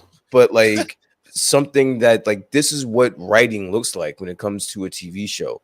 Like when there is characters being flushed out this way, like we should acknowledge it. Like that shit is happening. Yeah. It's like we said earlier. For me right now, I feel like the first couple of episodes were very Nickelodeon. And right now I feel like this episode was more like a CW teen drama. Like it had a little bit more maturity behind it. It gave a little bit more seriousness to the conversations and scenes. So everything kind of had a little bit more value to it, what they were talking about or what they were doing. But it's still very awkwardly written compared to other Marvel properties. That's the only thing. Like, how do you feel like putting this next to all the other streaming services that are out that are of this nature in the Marvel universe? Streaming services? Yeah, like let's compare it to something like, since they're both baseline characters, like street level. Like comparing the writing from Oh, you mean like other shows? Yeah, like the other shows. Like because it's all a part of the Marvel landscape. All of these characters will interact sooner or later. You said streaming services. I'm like, yeah. Well, streaming services and the Marvel IPs, right? So I think the closest one, right? Because you can't compare these to any of the Netflix ones. Maybe Iron Fist, because Iron Fist sucked. I would say like I would really compare this more to like the Hawkeye show, but then the Hawkeye used a lot of cameos to build the show's repertoire, like kind of build its popularity based on that. And of course, there is the Captain America and Winter Soldier, Falcon and Winter Soldier series. I'm not going to compare it to anything. It's its own thing. It's its own thing. I like it, and that's all. I can't compare. I wouldn't compare any of them. The ones that I like and the ones that are lower on the list for me. So I'm not going to do it for this. So I just know I like it. It's one of the better written shows. I tell you that much. It's one of the better written ones that we've gotten. And it's dope. That's good. I feel like it's a cool delight. I really don't have a rating for it because I'm not really pushing in for the investment of it. I like it for what it's worth. It's a cool little show to kind of maximize the middle of the week. And then, yeah, I mean, what else are we getting right now that's superhero based? Like right now, it's so cool that we have like so many opportunities to see so many superhero things in a week that we've never seen before. Yeah. Yeah. So it's the buffet of superhero stuff. Like it doesn't matter what you want. There's something for you out there right now. Mm-hmm. That's pretty much what it is. What about you? What would you rate the show so far? I'll give it an 8. Damn. I didn't like last episode. Like last episode was kind of weak. But it brought it right back up to an 8. For me personally. What are your likes and dislikes? I told you the character development, the fact that it's written better is probably one of the better written shows we've gotten of this year. And I like all the acting. Kamala is doing a great job. Very natural. She's killing it. All of them, everyone. The only one that's a little bit annoying is the mom. The mom's a little bit annoying, but other than that, everyone else is crushing it. Yeah, they're hitting all the marks that would make me content. Like I know I seem like I'm a little bit harsh and a little bit hard on some of these shows, but if you really think about it, I don't ask for much. I ask for it to make fucking sense and give me some decent acting and throw in some action. And if you can't give me if you can't give me good writing and good acting, then just throw a fuck ton of fucking action at me and I'll still shut the fuck up. But you can't like not give me one or the other three things. Yeah, saying like I'm pretty easy going. It's just that some of these shows are just horrible. I must ask though, how did you feel about the time displacement in this episode?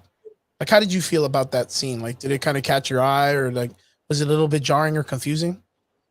The time displacement? Yeah, at the very end. Well, no. The grandma already told you in the episode that the Bengal has a plan for you, and you'll figure out what it's trying to tell you.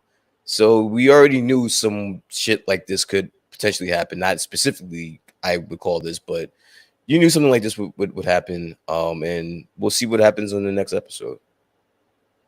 Okay, very, very cool, very cool. Vince, we see in the comment section 6.5. Not too bad. I mean, it's just one of those things.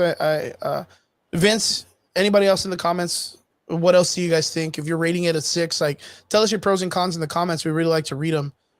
Me myself, I guess I'd be like a 6, maybe a 7, but it's just like I said before. It's just because I really don't have any investment in the character yet, like or at all, really. I mean, it's just not one of my favorite characters. But it's like I said, it is like an awkward delight because it's homely. That would be the easiest way I can do this writing. Like even like in this episode, like my grandmother, we used to call her Nani. Mm-hmm. So like that was really, it was very what's it called, like representation, or what is it like? I feel like I connected with the character when she was like, "Oh, Nani." I was like, "Oh shit, I used to call my grandma that too." Like. And of course, being her great grandma and stuff like that.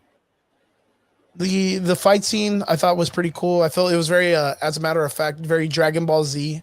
That Red Dawn, like, or Red Dagger, like, fucking Konged over her arm. Like, it was like a physical, like, thing that he could actually, like, flip on top of and run on. Yeah. Real anime kind of shit. But yeah, pretty good.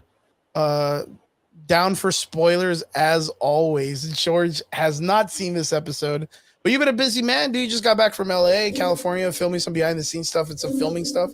George's a busy guy, man. He does some cool shit. Photographer, videographer, you name it, the guy does it. But yeah, what are you excited for in the next episode since this show's really got you?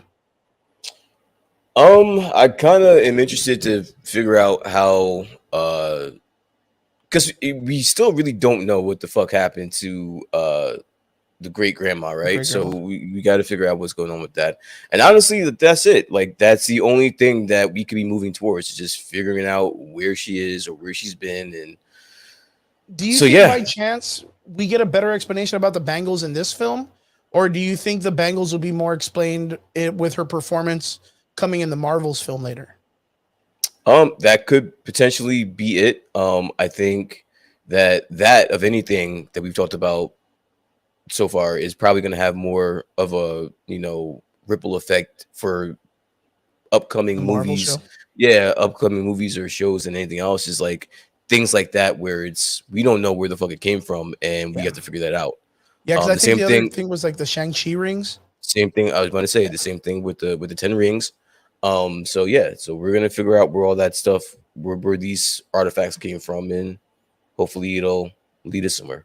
Like I mentioned earlier, do you think by chance, being that Hawkeye was really big on this, do you think we get cameos in the next 2 episodes? Uh, I don't see how. You don't think it'd be important, right? It doesn't feel like it would be important to get any cameos right now. We're not. Yeah, I don't see how. And by chance, just by chance, what would be your fan cast for the cameo that would come out if we got a cool cameo of a character?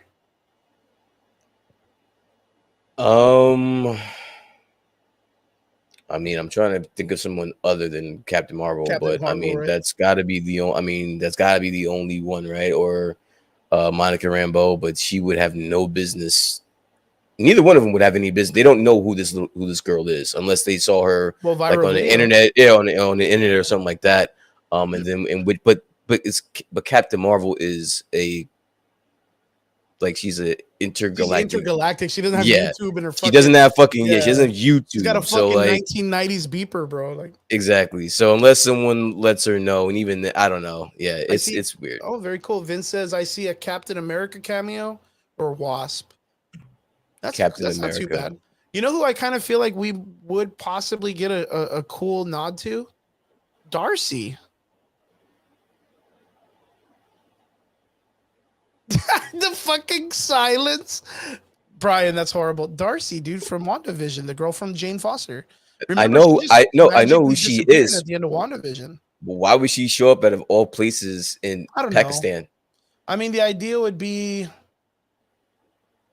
quantum stuff, right? In Pakistan. That's kind of like the thing that she does with her science shit. That's why she's even in WandaVision. Remember, she got like the last episode, she just smashes a truck and then just like, bye. Yeah. Like it was a weird ending for me in WandaVision with Darcy. I felt like it was very like, I don't know.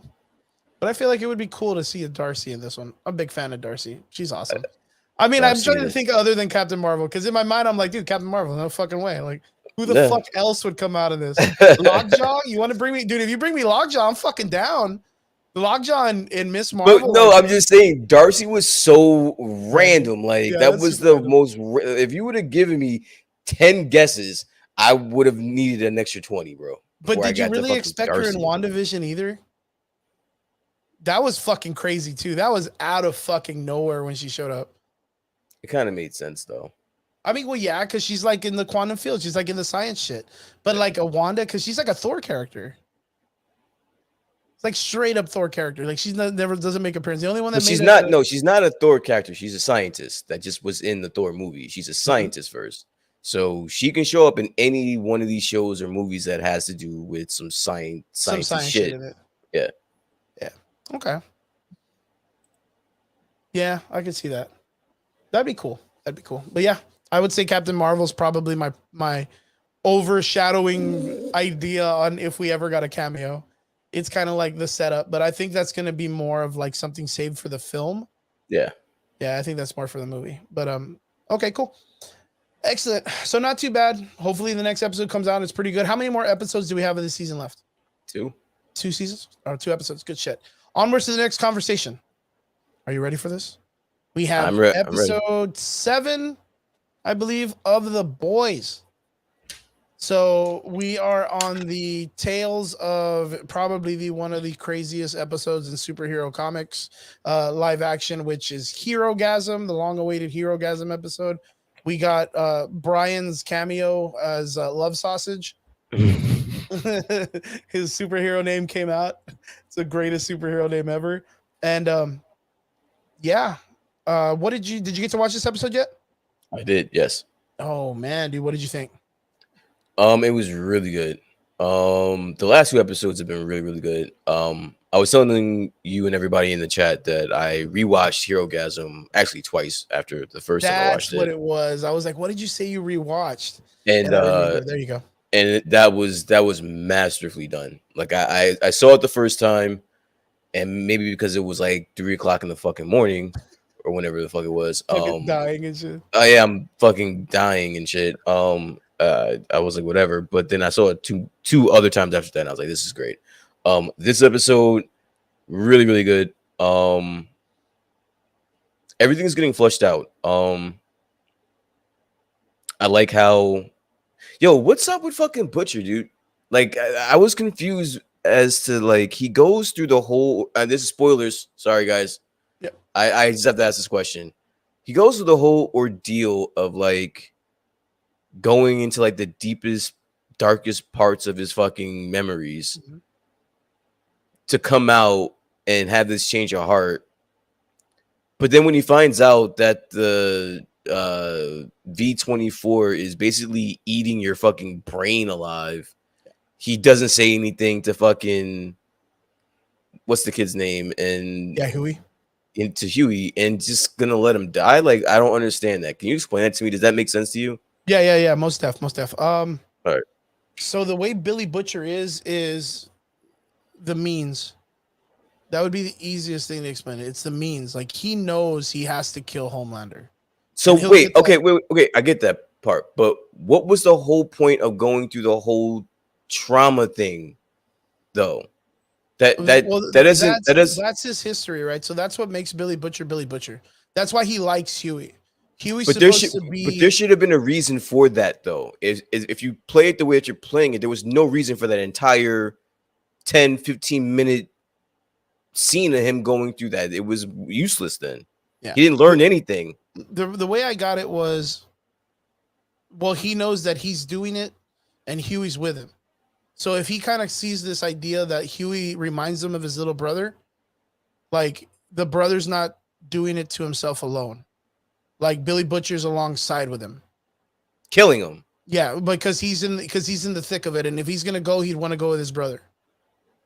Unbeknownst to him. Unbeknownst to the brother, not knowing it's killing him. Yeah, let him make that decision, and then you can be okay with it. Don't take the decision away from him. But that's the thing about Billy Butcher's character, even in the comics. Like, he very much, like, he's gonna get the job done, and he's a person that's always got a stake in the fight. Like, he's always gonna fight. That's fine. Then I don't need that whole 15-20 minutes part flashback of the flashback, because now you're just eating up parts of the episode that you could have went somewhere else. Because I think it was because the writers are trying to show that there is like a turmoil side, because there has been like this real like, why is Billy Butcher being a bitch with Mother's Milk all this time? Why is he doing that? Like, because the Mother's Milk story between him and Billy Butcher, like, that's an interesting storyline too. Like, there is this idea that Billy Butcher cares enough about Mother's Milk to not let him get involved with Soldier Boy, even though he knows that revenge is there. But at the same time, like, Billy Butcher's like, two birds with one stone. Like, I am working alongside this dude who like is supposed to be like my closest friend, and I'm working with the dude that killed his entire fucking family and ruined his life. But I don't want my friend to use him anyways. It's the same, like, it's almost like the same aspect with the way he's using Huey. It's not, though, because he's basically killing him.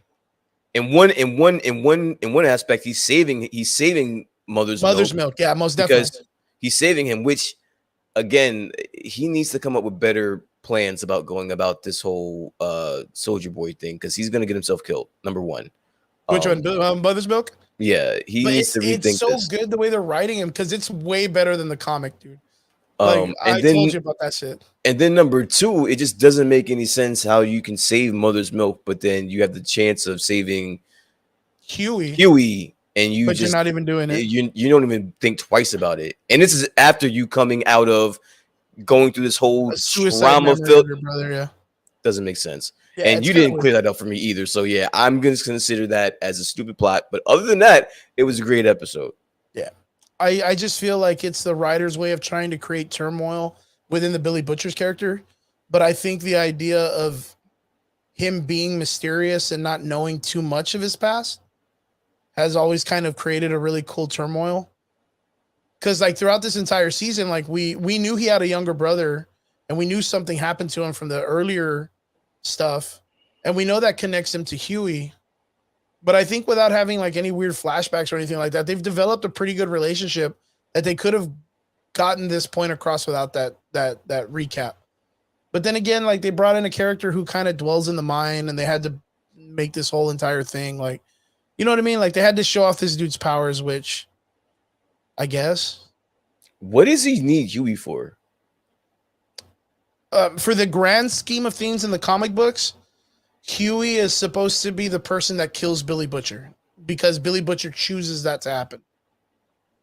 That's his escape route, and he wants Huey to get his revenge and be tough because of the idea of like he doesn't want the brother to grow up and be weak.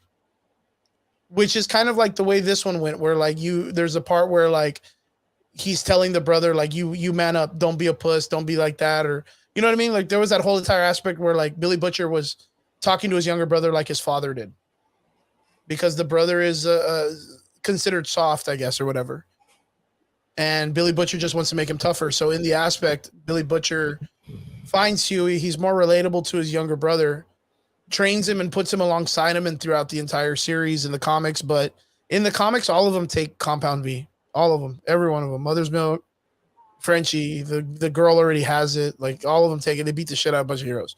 This one, I do like the way they're writing it, where it's more of like a meth thing or like a drug or something. I mean, it would make sense to me for Mother's Milk to take the shit, because like how else do you plan on beating fucking dude? How do you dude, the whole like him picking up his fist after he like threw a tear gas and shot him and gun, and even when he's fighting Billy Butcher, he can't do much with him with Compound V in his body. Yeah, so I would have took that shit immediately. I think with Prep Time it would be a different aspect, but like I do like the way they're writing the story, where there's like this moral line that these characters don't want to pass because they don't like soups. They think the idea of them is degrading to the humankind, and they're like, Compound V, that's disgusting. Why would you lower yourself to take those things? When we're always in our reality, we look at people with superpowers like as being super fucking cool. Like I would take, like you said, man, I'd take that shit in a heartbeat. I'd take that shit even if I didn't have a fucking Soldier Boy to go after. You know what I mean? I'd just take it just to see what Tuesday felt like. So there's like a romanticized idea of it, but in the story, like these people hate it so much that there's like a moral ambiguity of not wanting to take it. I think it's interesting writing. There's a lot of stuff they've had the freedom of changing the story up tremendously, and it's super crazy. So I'm digging it, man. I'm really digging it. Even the whole Soldier Boy aspect, the very end of the fucking episode where he calls Homelander, that was like fucking out of nowhere. What did you think of like the whole Black Noir like thing? Like that shit was kind of wild, right? That makes me want to fucking cosplay as Black Noir.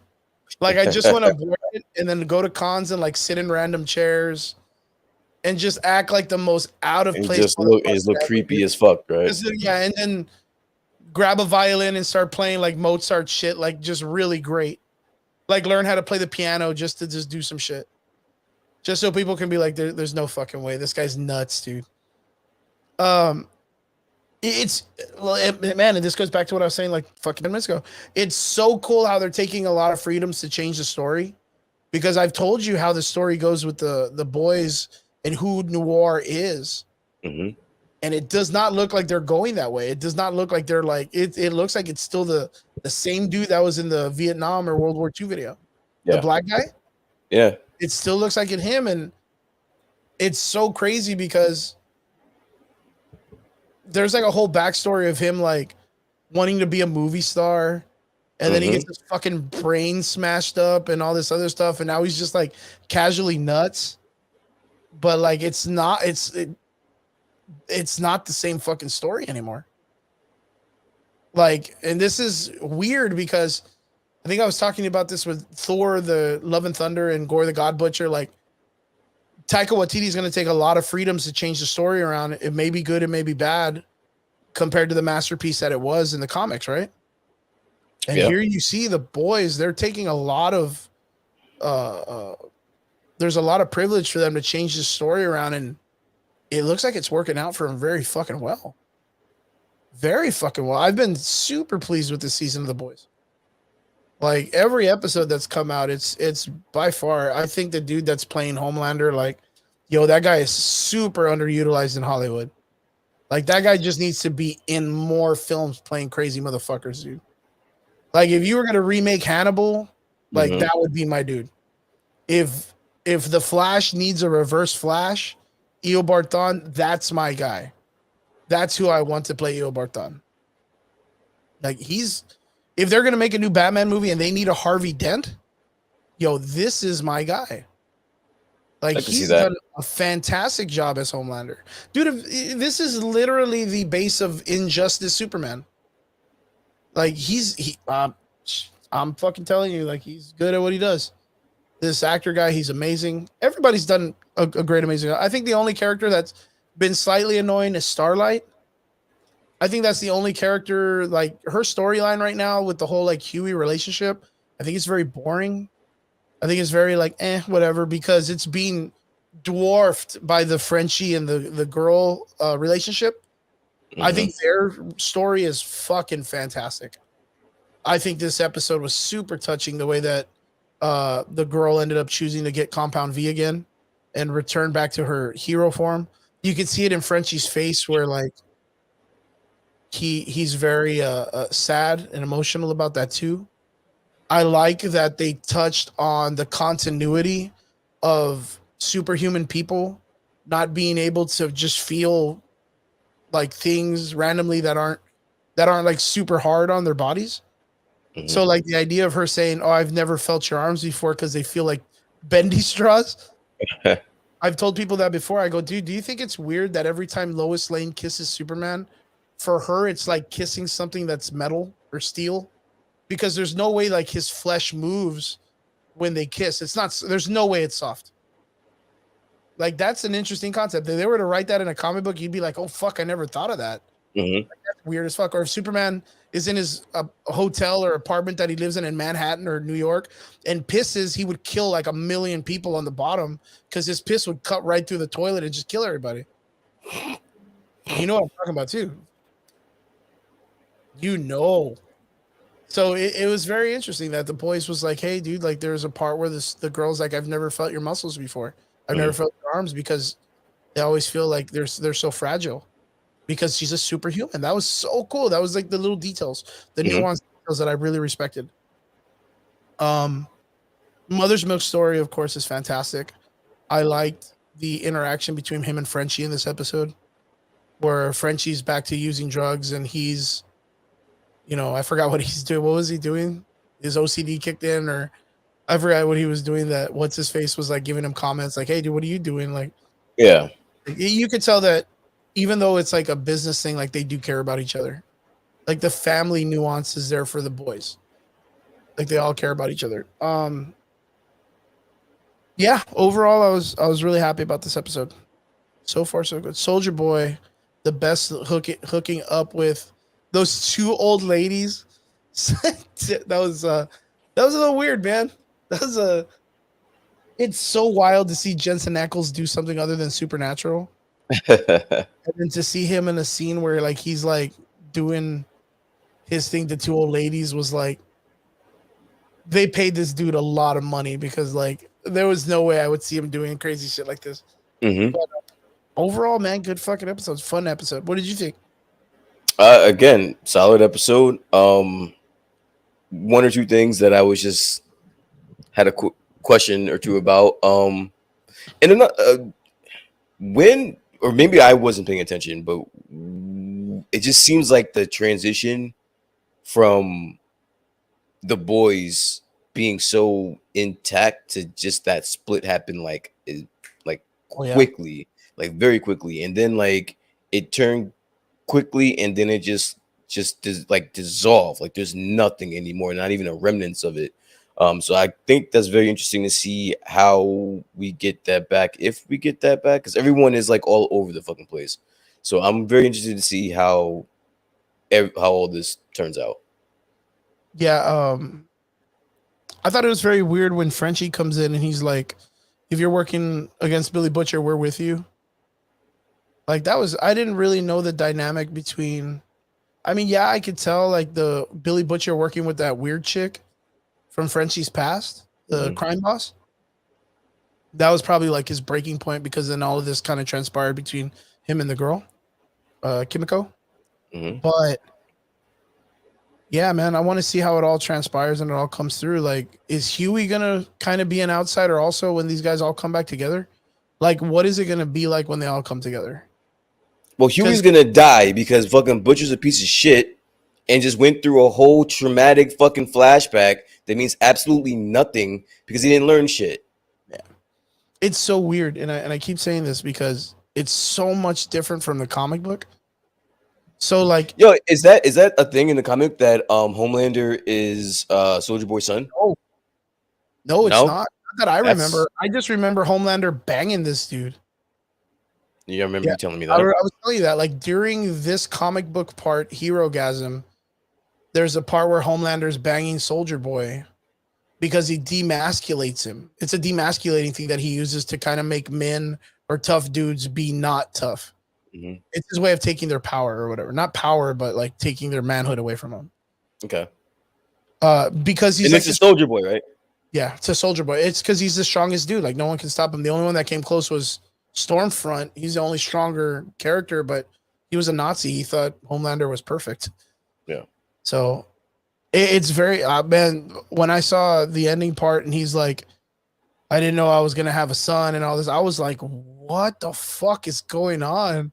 And he's like, you're my boy. Because even by far the way Homelander reacts to seeing Soldier Boy the first time and being like, I idolized this dude growing up. He's my hero and all. Dude, I was real like, well, that's weird. That's a way different fucking way to approach this than the comic. But of course, there's a lot of things in the comics. Remember, I'm not a big fan of like the whole like super raunchy comic book writing and all this stuff. I think it's very cheap. But the thing is the people of the boys, they understand that, and I think they're able to fix that and make it more stronger storyline. Because like in the comics, it was just the wow factor or the shock factor. Yeah, the shock factor is there in these stories that are live action, but the story just has so much more dynamic value to it. All the characters are so fucking nicely written. Yeah, I'm really excited to see where they're going to take this in the next couple of episodes. I know we have like one more episode left, or was that the season finale?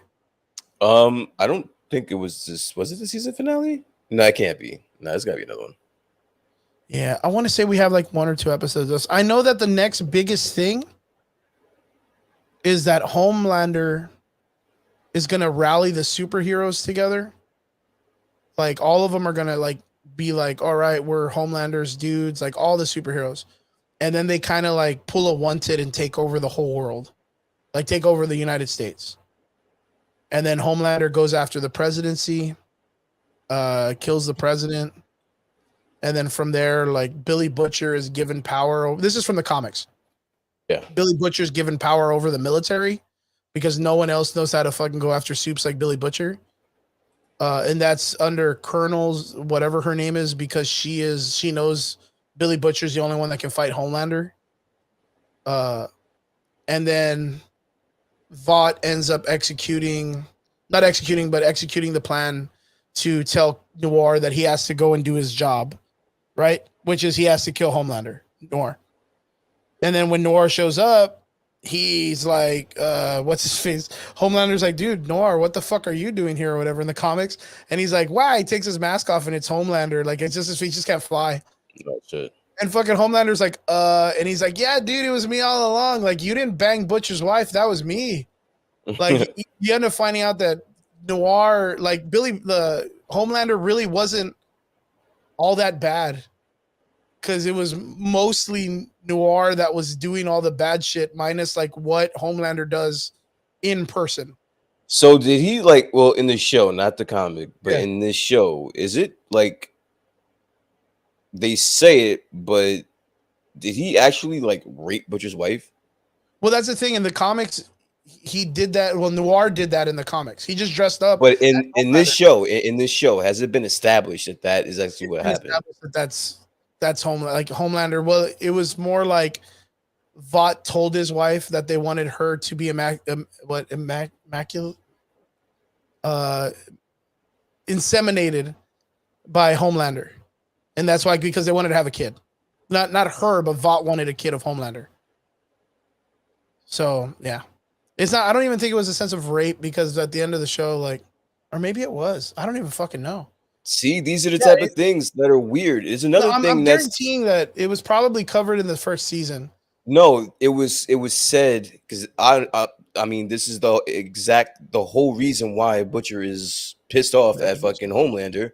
Yeah, it's just the whole thing is because he raped his wife. He raped his wife, but I didn't get that like in the second season.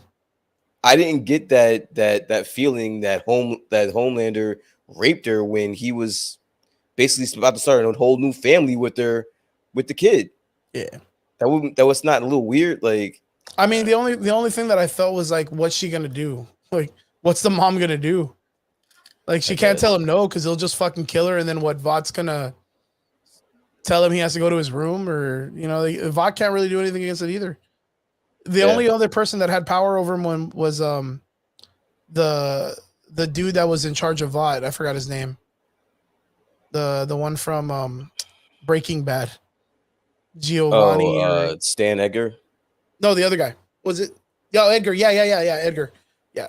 He's the only one that kind of had power over him, even though he didn't have power. But it was just like because of his mature nature. So that was the only thing that was stopping Homelander from like just killing that chick and just being like, well, this is my kid now. Bye. And then, of course, you had the scene at the end of season 2 where Homelander causes the death of the wife and the kid kills him, or the kid kills her, or whatever. And it just ends up being this real big mess that Homelander just knows that he can't handle it. Are we going to find out what happened with Stillwell? Like, how did Stillwell give birth to a fucking superhero baby? I don't know, man. These are the questions that are just out there. Like, no one's even paying attention to this shit. Like, she had a fucking superhero baby that she was carrying around the whole first season. Yeah. Then the kid pops up in this season, just a superhero in an orphanage. Like, what the fuck? Yeah, there's a lot of the thing is it's going to be because the idea of the Compound V was they want to be able to have superheroes without the Compound V.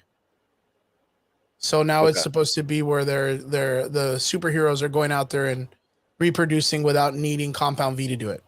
They want to make someone more natural, and the more hybrids you get, the more stronger they get. That's just it's just genetics and all that stuff. I think it's a cool show. I think it's doing great. I think it's doing fantastic. Yeah, there are some questions. How do you feel about the A-Train thing? What do you mean? So you didn't see the irony in it when they were like, hey, A-Train, what's up? Like, so that dude that you were with, man, he got killed by Soldier Boy.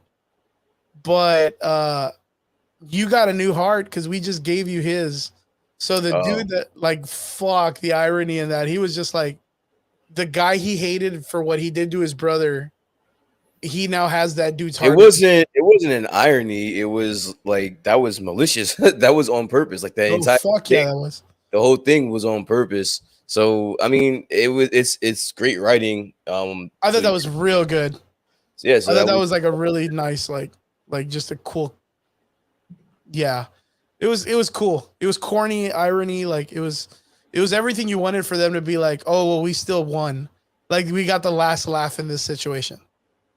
Like, I mean, it was very fucked. There wasn't much you could possibly. Yeah, dude. He's got a second lease on life, and he's got a body part of someone he just doesn't give a shit about, like someone that he fucking hates in his chest. And they know that you fucking did the shit, so they're basically blackmailing you. So I mean, extorting you. So there's nothing you could do. Robert asks, oops, I hit the microphone. Robert asks, do you think Huey's gonna die, or he's gonna get superpowers? I don't think Huey's gonna die. I think in the very end, it's gonna be him living his life, doing his thing. And he is probably not going to get superpowers, but I think overall he may get like maimed or like injured, like he'll lose a leg or an arm or something, and he'll be like handicapped and have to be like that's the remembrance of his past sins, I guess. I guess that's the easiest way to say it. Robert says because human butcher are fucked right now. I don't know what that means, Robert. You're gonna have to rewrite that. 'Cause I don't know if that came out right. But yeah, I don't think he's gonna die, and I don't think he's gonna get superpowers. I think he'll end up probably being maimed, and he'll have to remember. At the very end of the comic book, him and Billy Butcher fight it out on top of the Empire State Building, and Butcher him and Huey end up falling, and when he falls, he lands like on the gate that's around the Empire State Building roof or some shit, and he gets like stabbed through the leg. But Billy Butcher like falls and cracks his neck and ends up like becoming paralyzed. So I don't know, interesting stuff. But yeah, no, I don't think any of them are going to die. Huey's going to have to kill Butcher in the end, I believe. But yeah, we still have a couple more episodes. Episode 8's coming up. That's going to be the last of the season, which is the last one. It's probably going to be him rallying the superheroes and them rising up together at the very end, like him like standing at a podium with his hands open and all the superheroes or a big group of them cheering him on. And Starlight will probably see it and be like, oh, fuck, like we've lost. And like, shit's about to break down. I think the next season will probably be the last season. That's what I'm guessing. So, yeah, we'll see how that goes. So far, how are you rating this show? The show this season, I give like an 8.5. It's pretty good. 8.5. Yeah, I'm about up there too. About an 8.5. Pretty solid work. Onwards to our last conversation today. We're probably not going to stick on it too much. I'm still kind of out of the loop. I know a lot of people saw it today. Oh, Robert says 10 out of 10. 10 out of 10 for the boys. Good job, Rob. I know a lot of people have seen it, and I know that for a fact because Netflix could not handle the release of the awesomeness today to crash so many times. We are, of course, talking about Stranger Things. We finally got the release. 2 episodes up. One of them is an hour long. And then the next one, the last episode, is 2.5 hours. I myself haven't been able to see it. I'm stupid stoked to watch it. Brian, have you seen Stranger Things, the last season? I have, sir. Brian, I must know. What did you think? It was pretty solid. Shit. I think the first episode 8, that went by pretty quickly. The episode 9, that one was a little long. The last 30 minutes seemed like it took forever. Oh my god. But it was still good. I kind of predicted how this was gonna end.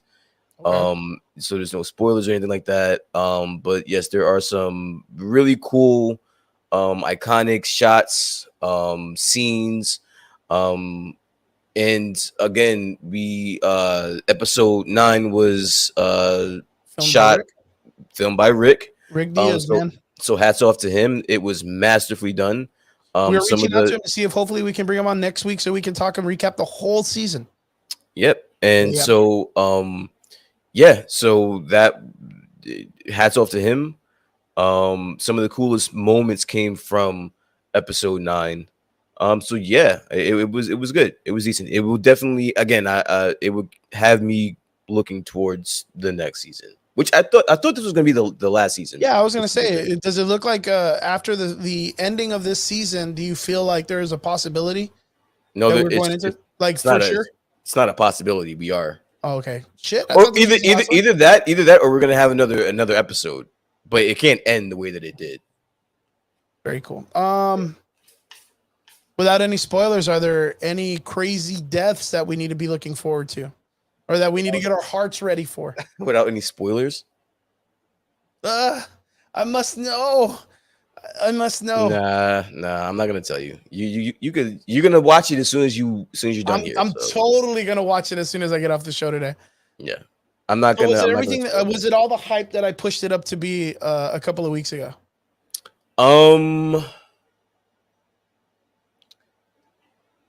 It's a good question. Well, I will have to put that on me too, because I had high hopes for this as well. It was good, but maybe I think I might have had too high. Maybe I too high of hopes. Okay. I don't know what I was expecting. But yeah, it's good. Let's just call it. Nice. It's good. Nice. I must ask, with an episode that's 2.5 hours long, did it feel like a movie? Because Yeah. remember they put that movie money behind this season. No, you could tell, especially in episode 9, dude. In episode 9, I don't remember if Rick mentioned if this was like if that was in a very expensive episode, but that shit looks expensive. But it that looked expensive. Episode, so there's a lot of shit that's going on. Yeah, episode 9 looked very, very expensive. Was there anything in particular that sticks out from the last episode that you feel is like that cinema historical moment kind of thing? I know what you want me to say, but well, no, I don't want you to say much. I just want you to tell me, like, are there super, like, okay, because we get seasons like, I don't even know why I keep referencing it today more than anything, but Hawkeye, right? Yeah. Like, the only thing I remember from Hawkeye that was anything memorial or memorable was the big arrow. Yeah. Other than that, like, the rest of the season was all right. No, I mean, no, I wouldn't. Are you talking about the whole season or this episode? Just the episode. Or these last two episodes? Yeah. So, yeah, personally, the only, I guess, there's a couple of scenes that are fucking wild. Good shit. But so it's not a spoiler because it's in the trailer. The Eddie metal that's what I'm waiting for. That was pretty dope. That's what I'm fucking waiting for. Like, I'm not even kidding. I think I talked about that the last time we you know what? You know what? I was hoping to come in here and be like, it was just all right. But no, that shit was fucking epic. It was fucking. It was. I do, but in the trailer, it looked fucking amazing. Just and I don't know if it plays out that way, but like the light scheme, like the lighting, everything about that scene, like just how we knew it was epic, or we thought it would have been epic as we were watching it. Eddie knew it was going to be epic. Dude, that's meta. That's how dope it is. Like, that's how dope it is. He's like, bro, I'm about to do some dope ass shit right here. And he proceeded to do some dope ass shit. And yeah, it was pretty cool. If you could compare this episode, episode 9, I'm guessing, if you could compare that to any other genre or horror or anything, what did it remind you of more in the sense of a story? I heard people telling me that they kind of compared it to It, like with the Lovers Squad or whatever. That there's a lot of like family. It's pulling from a lot of skit. Like, that's the one thing that if I were to have a knock on this show, is that it's not totally original. You can always see where they're pulling it from. I get it. They're pulling from like the 80s, and even one character in here, you can tell she was modeled after Molly Ringwald, and like just by the way she was looking and her hair and her glasses, she's fucking Molly Ringwald. So it's just like there's little things there, and then them floating like that. Yeah, that's from It. So, and the nightmare aspect, him killing you in your dreams, Nightmare on Elm Street. So it's like it's pulling from a whole lot of different places. And it's doing it right. It's doing it right. It's definitely doing it right. But I wouldn't specifically say it's this or that. It's a lot of shit that they're pulling from. Perfect. Is there anything in particular you would like to let anyone know that hasn't seen the show, like what to expect? If you're worried about spoilers, watch it as soon as possible.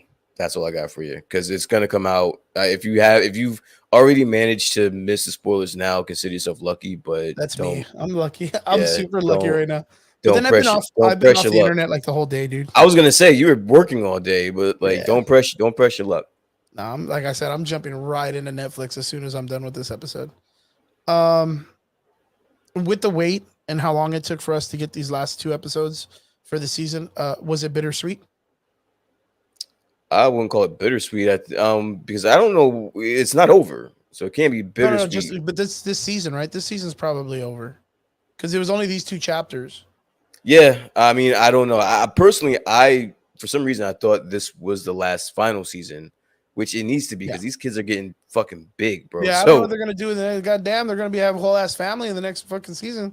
Yeah, so I don't know how much longer we have, but the way that it left off, there's more left. So, I'm definitely looking forward to more if there is some. And if they stop it here, then so be it. I think I'm almost at my limit of the show anyway. Like I like shows that good, but I can tell it's kind of I'm only going to be able to take but so much more. Yeah, put so much more into it. Because there were some scenes in here that were very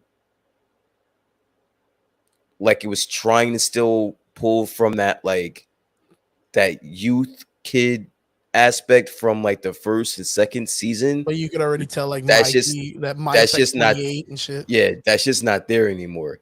Yeah. But they're still trying to do it, and it looks weird. So at that point, I was like, yeah, I don't know how much longer I'm gonna want to deal with this shit, but we'll see. Rob says, I feel like it was taking its sweet time, but it was perfectly timed. Well, was perfectly timing on the story. Can't wait for season 5. I don't know what's going to happen. A lot of shit is going down for real. And then in his following comments, he says, no, the next one's going to be the last one. It's going to be a time jump. So you're looking at probably 1989 to 1990. And it's going to be the ending. That is the ending of the beginning. I don't know how that goes. It's like, that's a fucking time jump. The 90s, goddamn, man. These kids are going to be like 80, man. Yeah, it's going to be hard. I don't really even know what their ages are supposed to be in this whole series. But actually, that makes sense because, I mean, what are you going to... They're too old for the age that they're supposed to be portraying now. Yeah, so they have time jump. So if you time jump, that'll it make sense. Like college level. So Brian, I must ask, your rating for these last 2 episodes of Stranger Things season 4, chapter 2? Episode 8, I'd probably give it like a 6.5, 7. Okay. Episode 9, I'll probably give that like a 9. That shit was dope. Good shit. Can't wait. Cannot wait. Guys out there in the comments land, ladies and gentlemen, what do you guys think? Have you seen Stranger Things? What are your ratings? What has been your most memorial parts of the show? Are you excited for season 5? And are you excited for the characters that stayed alive and the ones that died? Let us know in the comments. Don't tell us about the spoilers. Give everybody the opportunity to watch it. And I hope you guys had a good time. Brian, I know you're a sick man. Bro, I am dying. Listen, you guys that are listening and watching, y'all better love my black ass. Because I am over here dying. If you guys would understand the sweat where it is all over my body, bro. Like, fuck, man. Sell that shit on OnlyFans in jars, man. Fucking dying over here, man. Wrap this shit up, man. Let's go, bro. Straight. Brian, I want to say thank you, man. I know you're tired. I know you're sick. I want to end the show early. I know we usually pull a 3-hour one, but there's really not much to talk about. I really haven't seen Stranger Things. And like I said, I do want to reach out to Rick this coming week, and I want to bring him on. Have an awesome conversation with someone that would be dope on the show.